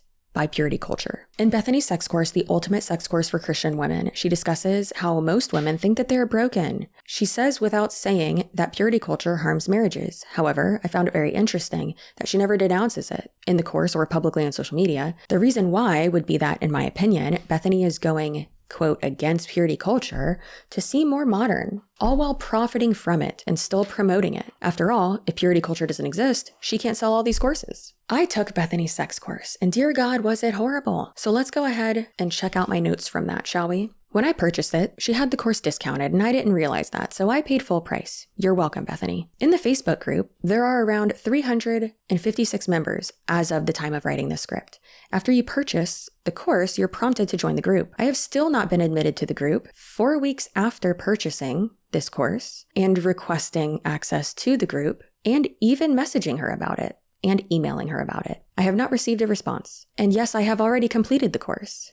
It has been over 4 weeks. It looks like it says that there's only 4 posts from the last month anyway, so it doesn't really look like I'm missing much. Session 1 is God's beautiful design for your sexuality. This is the intro to the entire course, so it's not really the first session or first module, but it was clearly filmed after all of the other ones were filmed. And Bethany makes the point to say that this is going to be very casual, and if it seems really, unprofessional, that's intentional. She even says that her daughter was running around during a lot of the recordings and mentions that otherwise she wouldn't have been able to make this course happen. And I can understand that to an extent because y'all know sometimes in ad reads or when we're doing videos or just anything, sometimes, I have to have, my son with me. Sometimes I have to. I get it. But if I was charging for a course, no, be professional about it because people are spending their time and money on this. Make it a bit more professional. I don't think she understands that there's a way that you can be engaging and captivating and relatable and not stuck up and all that and still be professional. I do appreciate that in this intro, she does say that she's only been married for 4 years and she's not an expert. So she has gathered experts that she will have involved in many of these sessions. Let's be clear, and I will say it at the end of this as well, none of these people are experts that she has talked to regarding the topics that they are discussing. Some of them aren't even qualified to be talking about it at all, which is quite interesting that she's saying that these people are experts when no, they are not. She prays before getting started with the first session and thanks God for creating the clitoris. She also tells us to ask ourselves the question, what has been most influential for us in our life regarding intimacy? She says that God created man and woman equally, so one of them is not more sexual than the other. However, across all of her social media, she's said multiple times that men and women are not equal, so that's interesting. She was swatting away a fly for the better half of this intro, and I kept thinking to myself, is this not edited? It became clear to me very quickly that none of this was edited, which is wild to me. But actually, is it? Because Bethany is all about lazy, quick content. Just going to quickly read through all of my notes for this because this video is going to be 70 hours long and I don't want to do that to my editor or to y'all. Also, I never want to hear the name Bethany Beal again. Bethany's been married for 4 years. She says that sex takes a lot of preparation and practice to get good at it. I don't necessarily believe that. Of course, the first few times are going to be awkward, right? She said that you should talk to your friends about sex and have them teach you everything that they know about it. Pretty hard when you grow up in purity culture and you are shamed and aren't supposed to talk about that. So Good idea, Bethany. She said, don't put strict limitations on what to do or not to do prior to having sex. Have an open mind and be adventurous. I like that. She also lightly denounces purity culture, but not completely. She says that sex should only be between a man and a woman after marriage. Boring. And says that porn is inviting others into your marriage and compares it to a threesome. She also keeps talking about lingerie and sounds so immature. It is insane. She sounds like a issue of Cosmo magazine from the early 2000s. She says to pee right before and after sex. She talks about squirting and says to let go and put a towel down. I don't hate the letting go idea, because a lot of times we do get tensed up, right? Maybe that's just my trauma. And it does feel better when you just let loose and have fun and laugh together and, all that. One time I headbutted my husband during sex, obviously did not mean to, and we were both dying laughing. It was hilarious. I almost cried, but it was hilarious. She says that the vagina is self-cleaning and to not mess up your pH. Great point. It would also be great if you weren't 32 years old and putting this behind a paywall when you keep saying that you are really inspired by God to share this with other Christians. Use lube. She talks about UTIs. She suggests that you talk about how many times you want to have sex each day. I thought we were being adventurous and not putting limitations. Laugh together and work through it. Again, no mention of actual education. All of this information is extremely basic to the average person who didn't grow up in fundamentalist culture and also having a cult leader for a mom. Use lube, relax, don't tense up. Relax, pee before and after, put a towel down, communicate with each other. That's basic. But if you don't actually get to know each other and see if you are compatible in that way, these girls and a lot of fundamentalists literally have admitted that they were not attracted to their spouses before getting married. And they just wanted to get married to a God-honoring man. You have to at least like each other, find each other attractive. You got to have something there. You have to zing, all right? I don't think any of these people zing. The lack of understanding and the ignorance that these people volunteer to the world via social media is wild, but it is also a great example of how dangerous growing up in such an isolated subgroup of a cult can really be. With how much Bethany and, let's be honest, the rest of them, with the exception of a few family members, with how much they use social media, you would think that they would have accidentally come across something or Googled something or literally asked these questions. She's not old. She's my age. You couldn't have I looked stuff up when I was 16. There were computers then. The internet was available. It's very strange. Then again, the weaponized shame and the fear-mongering that they, from what we have heard, experienced from their mother growing up, and other people in the family did too, most likely stopped them from ever looking at anything. Let's go over some of the truly backwards information that these women have put out on the internet, with their full chest, might I add. And these are just examples of really how sheltered they were by their mom and how ill-prepared they were for the world. I'm convinced that these girls did not leave their house without supervision for the first 20 years. For people who were taught next to nothing about sexual health and sexual education, these gals sure as don't shut up about it. The way that Bethany and Kristen talk about this subject, it's so engulfed by shame. It's actually kind of sad. Until you remember that they are monetizing this and sharing this with the world as if people should actually listen to them, and they are constantly spreading dangerous misinformation. We actually just released a guide, a digital download on the topic of masturbation. The guide is called Finding Freedom from Masturbation, Gospel Strategies for Walking in Victory. And as you can see, this ebook, this PDF download is for the woman who is wow, I am kind of trapped in this, or this is a habit I've had that I just really want to break. I know this isn't honoring to the Lord. This is something that is filled with lust and fantasy. And I know this is not where I want to be. I want to break free from this sin. I want helpful strategies. That's what we created Finding Freedom from Masturbation for. Just because something feels good and you want to do it again doesn't mean that it's addicting. That's not how that works. Scalp massages feel good. I would like to get one. Or massages in general. I would like to get multiple. I'm not addicted to them. And you'd think that the way they talk about this, that it's truly an epidemic. And porn addiction, masturbation addiction, though those things are not common. But I really do think that because of the way they're brought up, the way there is such shame surrounding this, they think that, oh my gosh, I did it once. I did it twice. I did it 3 times. Now I'm addicted. Now I can't stop. And it's like, girl, it's actually not interfering with your day. You got off. Calm down. You're going to be okay. God created your body. You should not feel shame about it. Eve was naked. I'm sure she was stacked and those little leaves were pasties on her. It's okay. Many fundamentalists also do believe that watching porn and masturbating and any type of like lustful activity or even thoughts can cause all types of mental illnesses. And then even worse than that, some of them, specifically with the ATI wisdom booklets, their homeschooling curriculum, they are taught that if you are even think about a woman in an inappropriate way or have lustful thoughts, that you are a criminal. You're going to go do serious crimes. In the ATI Wisdom Booklet, History Resource C, Book 24, page 1089, it teaches homeschool students that Hitler's actions were caused by lust and immorality. Yes, they were taught that over 10 million people being killed in the Holocaust was due to Hitler being horny and sinful. In a section titled Medicine, Health,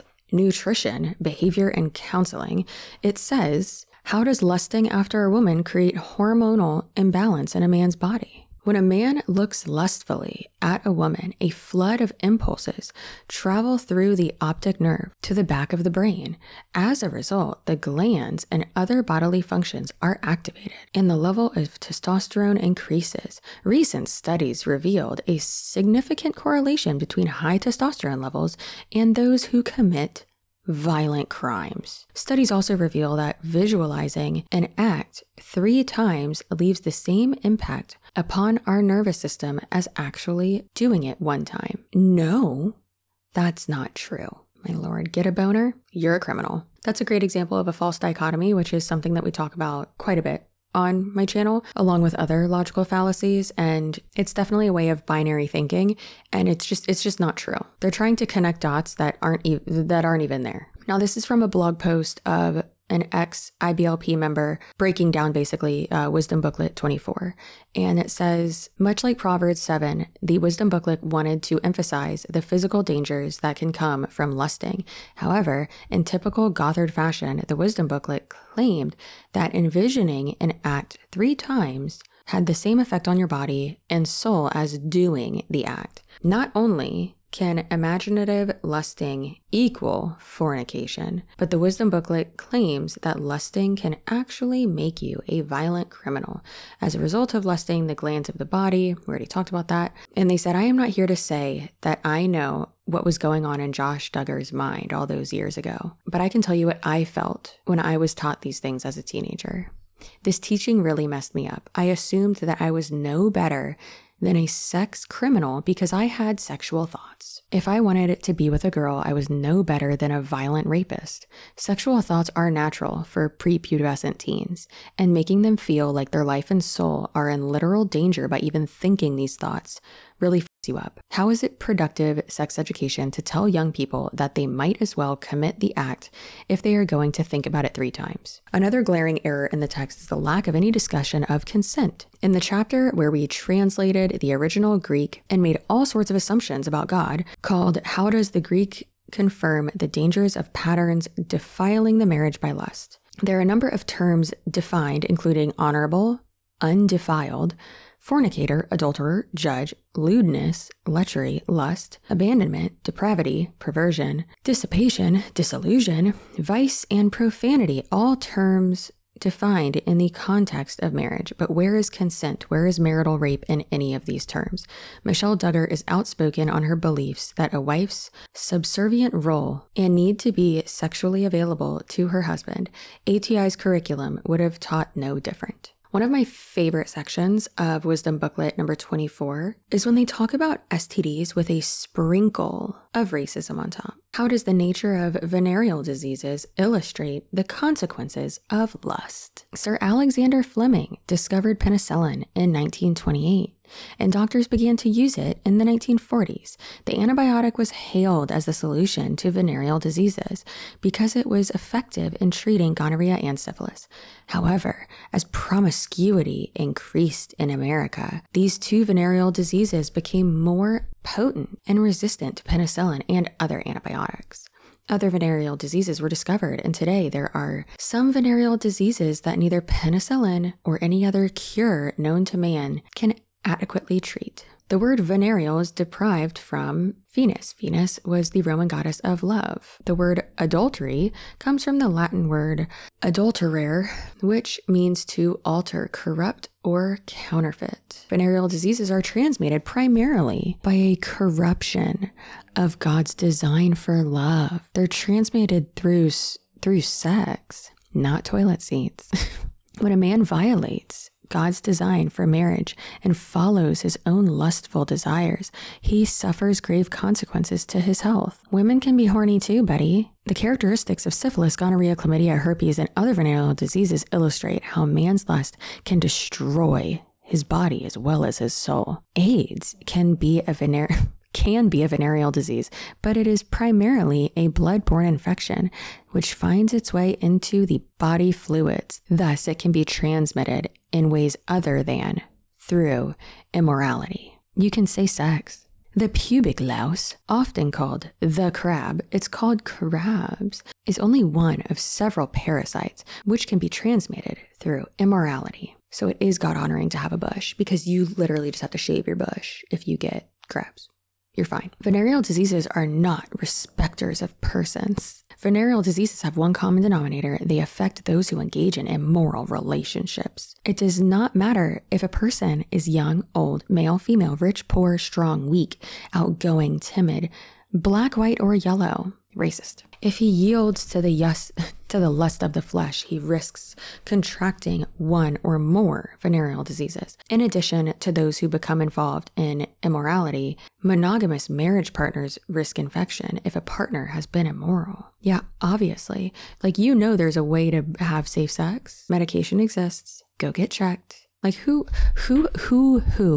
has late stage syphilis anymore? Do y'all not get tested every time you go to your annual doctor? I mean, we only do it with each other, so we're good. But that makes no sense. Anyways, truly wild. They're really out here making people think that STDs are going to make you go insane. Your brain get looking like Swiss cheese. Your nose is going to fall off. You're going to have holes in your ball sacks. Your heart's going to explode.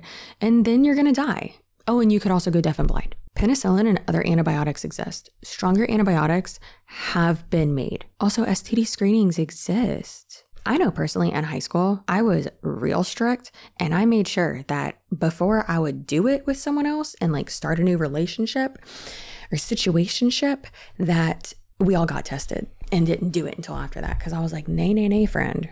I ain't getting the clap. Now let's talk about their wildly inaccurate worldviews and views on current events that are absolutely backwards. Girl Defined skipped no time when taking the opportunity to hop on the bandwagon for spreading the hateful, homophobic, disgusting, ignorant misinformation that drag queens are predators. Drag is an art form, and you're both crusty. Not going to give into the delusion. This is not going to help all of the major mental breakdowns that are going on in our world, and suicide. This is not helping it by affirming that, one, men can be women, or two, men should dress up I'm already taking it back. The nerve of people who are fundamentalist Christians to say that drag is causing suicide. Excuse me? It's literally playing dress up. It's fun. That's it.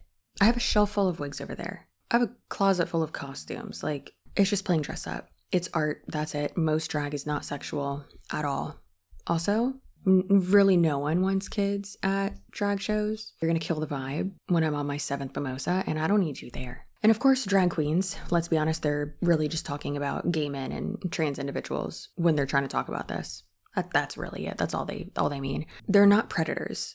And the statistics show, contrary to popular belief, those who abuse children do not stand out. They usually are not scary, creepy, weird, over the top, like a drag queen. In fact, over 90% of offenders are someone a child knows and trusts. Hiding in plain sight, child molesters go out of their way to create the appearance of being upright, responsible citizens. They insert themselves into situations where they have easy access to children and strive to create situations in which they can be alone with a child. An estimated 80 to 90% of offenders are male, while 10 to 20% of offenders are female. About 40% of offenders of children under 12 are children or adolescents themselves. And that is according to race.org, and also a 2019 report from the Houston Chronicle and San Antonio Express News found roughly 380 clergy, lay leaders, volunteers in the Southern Baptist Church alone have faced allegations of sexual misconduct, leaving behind over 700 victims since 1998. There are also thousands of credible accounts levied against Catholic churches all over the US. It's pretty clear that the way they talk about drag shows, they've never actually been to one. They've never taken the time to watch the chaos that is Trixie and Katya on YouTube or anything like that. It's pretty obvious.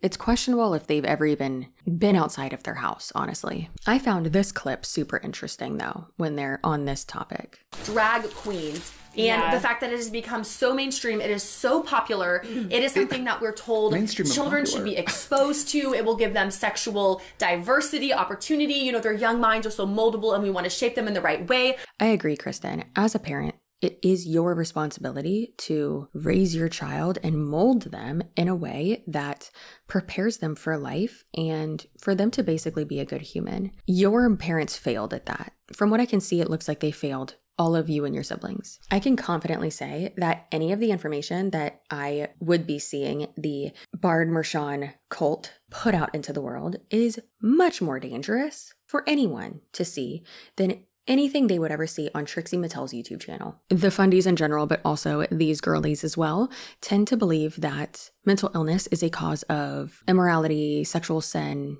you thinking you're a victim, or basically just you not having a relationship with God. They even had the audacity to do a blog post, but also like make a horny infomercial commercial type clip with a fake Marilyn Monroe where they narrate it and say that Marilyn Monroe had everything in the world. She had everything a girl could want. Do y'all know anything about Marilyn Monroe? Do your research. Like, you clearly don't know. She didn't have a lot of things she wanted. Arguably the one thing, two things she wanted. She didn't have a husband that didn't abuse or beat her and a baby. She had fame and money and a beautiful body and the admiration from millions of people. Absolutely. But the other thing she really wanted, she didn't have. And I don't think it was because she wasn't living a God-honoring life. She starred in 30 major films, was awarded a Golden Globe for Female World Film Favorite. She was voted second greatest movie star. She was chosen as one of the 100 sexiest stars in film history. She was beautiful, talented, successful, and seemed to have everything a woman could dream of, except for one thing: happiness. Her makeup-covered face, dyed blonde hair, and sparkling clothes only hid what she was feeling on the inside. Depressed, unloved, alone. Sadly, the beauty and fame wasn't enough to satisfy her. Marilyn Monroe committed suicide at the young age of 36. If Marilyn Monroe had everything a woman could dream of and it still wasn't enough, what does that mean for average everyday girls like us? Like Marilyn, millions of women are searching for their identity. Women all across the globe are asking the same questions. Am I valuable? Am I beautiful? What's my purpose as a woman? How can I find lasting fulfillment? The problem isn't that we're asking these questions. The problem is that we're finding answers in all the wrong places. We're looking to the culture for answers about our identity. We're allowing the culture to determine what it means to be beautiful and successful. We're letting the culture define what it means to be a woman. Despite all of our searching, something isn't working. Women today are feeling more insecure, depressed, discontent, and unloved than ever before. It's time for something better. After searching for answers ourselves, we've uncovered truths that have radically changed our lives for the better. Truths that have transformed our view of womanhood into something significantly more fulfilling.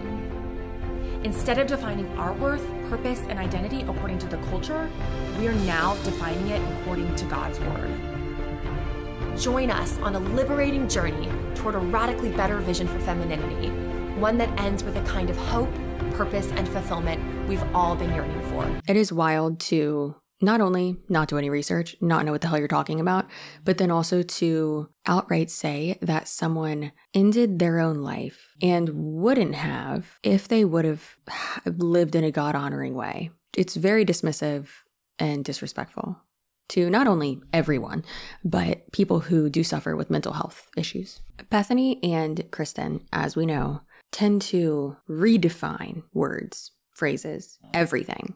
Also, if you can hear my bulldog snoring, listen, we're just trying to survive through this video right now, okay? Don't worry about him. He is sleepy. And other than purity, one thing that they talk a lot about is how they are not feminists. We're obviously both women, and so we are all for women. We believe that God created women to be unique and beautiful in our own way. And we also believe that God created men and women to be equally valuable, but purposely different. And the reason that we're not feminists and what we're about to share with you is because feminism at its core, and we know there are so many definitions out there, but at its core, feminism has tried to define womanhood on its own terms. It's not just about women's equality with men. It's about redefining womanhood altogether according to man's and women's terms, rather than how God defines our womanhood. So in this vlog, we want to share with you why we're not and really help us get back to what God's design is for womanhood. One thing that's just hilarious is that they really do regurgitate the same content, the same sentiments over and over and over. And it's like, we get it, y'all.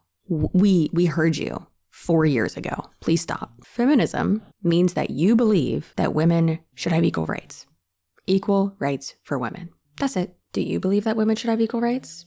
Congratulations, you're a feminist. Good job. Another thing that Bethany and Kristen do not comprehend is that being pro-choice does not mean that you are pro-killing babies. Fundamentalists like this typically don't know anything about abortions thanks to the fear-mongering that they've been subjected to and the lack of education in general. Nearly 80% of all abortions in the CDC's 2019 data occurred before 10 weeks gestation. That's before you know the gender. Unless there's some type of medical abnormality, you just get an ultrasound to confirm the pregnancy. Usually they'll do blood work and you take a pill there and then you take a pill when you get home. That is the majority of abortions. It's not a full-grown baby getting sucked out of your cooter by a vacuum. If you do not want an abortion, do not get one. Also, for some reason, they go on multiple rants about Taylor Swift far too often. Not really sure what that's about. And they say that young girls shouldn't want to be like her. And there's been a lot of conversation about her from people who are obsessed with her and people who love her but disagree with her worldview. And it's been interesting to hear how people have said, people who are Christians who really like her, who have come out and said, they almost wish she would get married and settle down and have kids, because then they could continue to relate to her music. And they're like, we'll always love you. We'll always be Swifties. But they were almost hoping recently that she would do that. And she didn't. And she kind of went through a big breakup and is kind of seeing someone else. And everyone's like, oh, we're here for it. We're here for the rebound relationship. But man, that would have been so cool. But I just think about it wow, this is a woman that is upheld as stadiums are packed. There are videos of people screaming and crying when they see her, literally our modern day of worshiping this woman. And, I'm sure she is just the sweetest person. I don't know anything about her, but beside the fact that she is, she's kind of in the dating realm. She's in her mid-30s. She's close to my age. And, she's back in a new relationship, definitely does not talk about having kids or wanting to, settle down and start a family, things like that. And it's just interesting. You wonder, do we pick up on some of those cues from these people we idolize? And do we, maybe wish we had that life or wish we had the glam and all of this? And we're like, yeah, having kids. And it's kind of man, that's the bore. I wish I could be out there so beautiful and famous. And it's I don't know. I just wonder if that impacts us. Another thing that they clearly don't comprehend is that you can be a fan of someone. You can be a Swiftie even. Tony and I consider ourselves Swifties. I don't like all of our music though, but still, we grew up with it, whatever. And I don't idolize her or want to live her life or model my life after her. That's not how that works. You can be a fan of someone's art and not want to skin them alive and wear their skin as a skin suit. No, what are you doing? For people who admittedly have no idea about anything about Taylor Swift's life or worldviews or beliefs, they seem to assume and have a lot of opinions about her worldview and beliefs. Now, while it's fun to poke fun at these people, because they really just do make it so easy, we also need to understand that they are following in someone's footsteps. And there is a reason why they are this way, why they are in denial of growing up in a cult within a cult. And that person is their mother. And in my opinion, she is truly the root of evil here. I mean, that is actually going to be it for today's video for this month's deep dive. I know it is about 5 days late at this point, probably. It took a lot of research, a lot of time, a lot of effort. I would like to thank my channel members. Y'all know that typically on deep dives, I don't often have sponsors on these videos because a lot of times they do get demonetized due to the content we are discussing. So I would like to thank my channel members. I do appreciate you so much. That is what my channel membership is for, so that you can support these deep dives and be able to have resources and access to investigatory tools because of your contributions. And I appreciate you so much. So thank you to all my channel members. Thank you to my editor, Ethan, for not quitting after seeing how long this video is going to be and how involved it's going to be. And thank you so much to Jordan and McKay and Sarah Edmondson for lending me their expertise and their experiences and their stories. I really do appreciate it so much. And to the Fundie Snark and Fundie Snark Uncensored pages on Reddit, y'all are out here doing the Lord's work in a God-honoring way. And a giant thank you to Michael Mershon for not only responding to me, but for sharing his story on Reddit and then also letting me amplify his voice and for his bravery to speak out against not only his family, his mother, but then also the system that he was brought up in. So like, subscribe, and comment. Feel free to leave a mushroom emoji down below if you've made it this far, because my head hurts so bad right now. I have not been sleeping well. Not only sleep regression and teething and a growth spurt all at the same time with my 6-month-old son, but typically with these deep dives, I get a little bit crazy and I'm running off of like 8 hours of sleep for the last 3 days, basically. Thank you so much. Stay spicy. I appreciate you. Thank you for allowing this to be my job. And I'm excited for more videos like this to come. Your butt looks good. You are valuable and your feelings are valid. And I'll see you in my next video. Goodbye.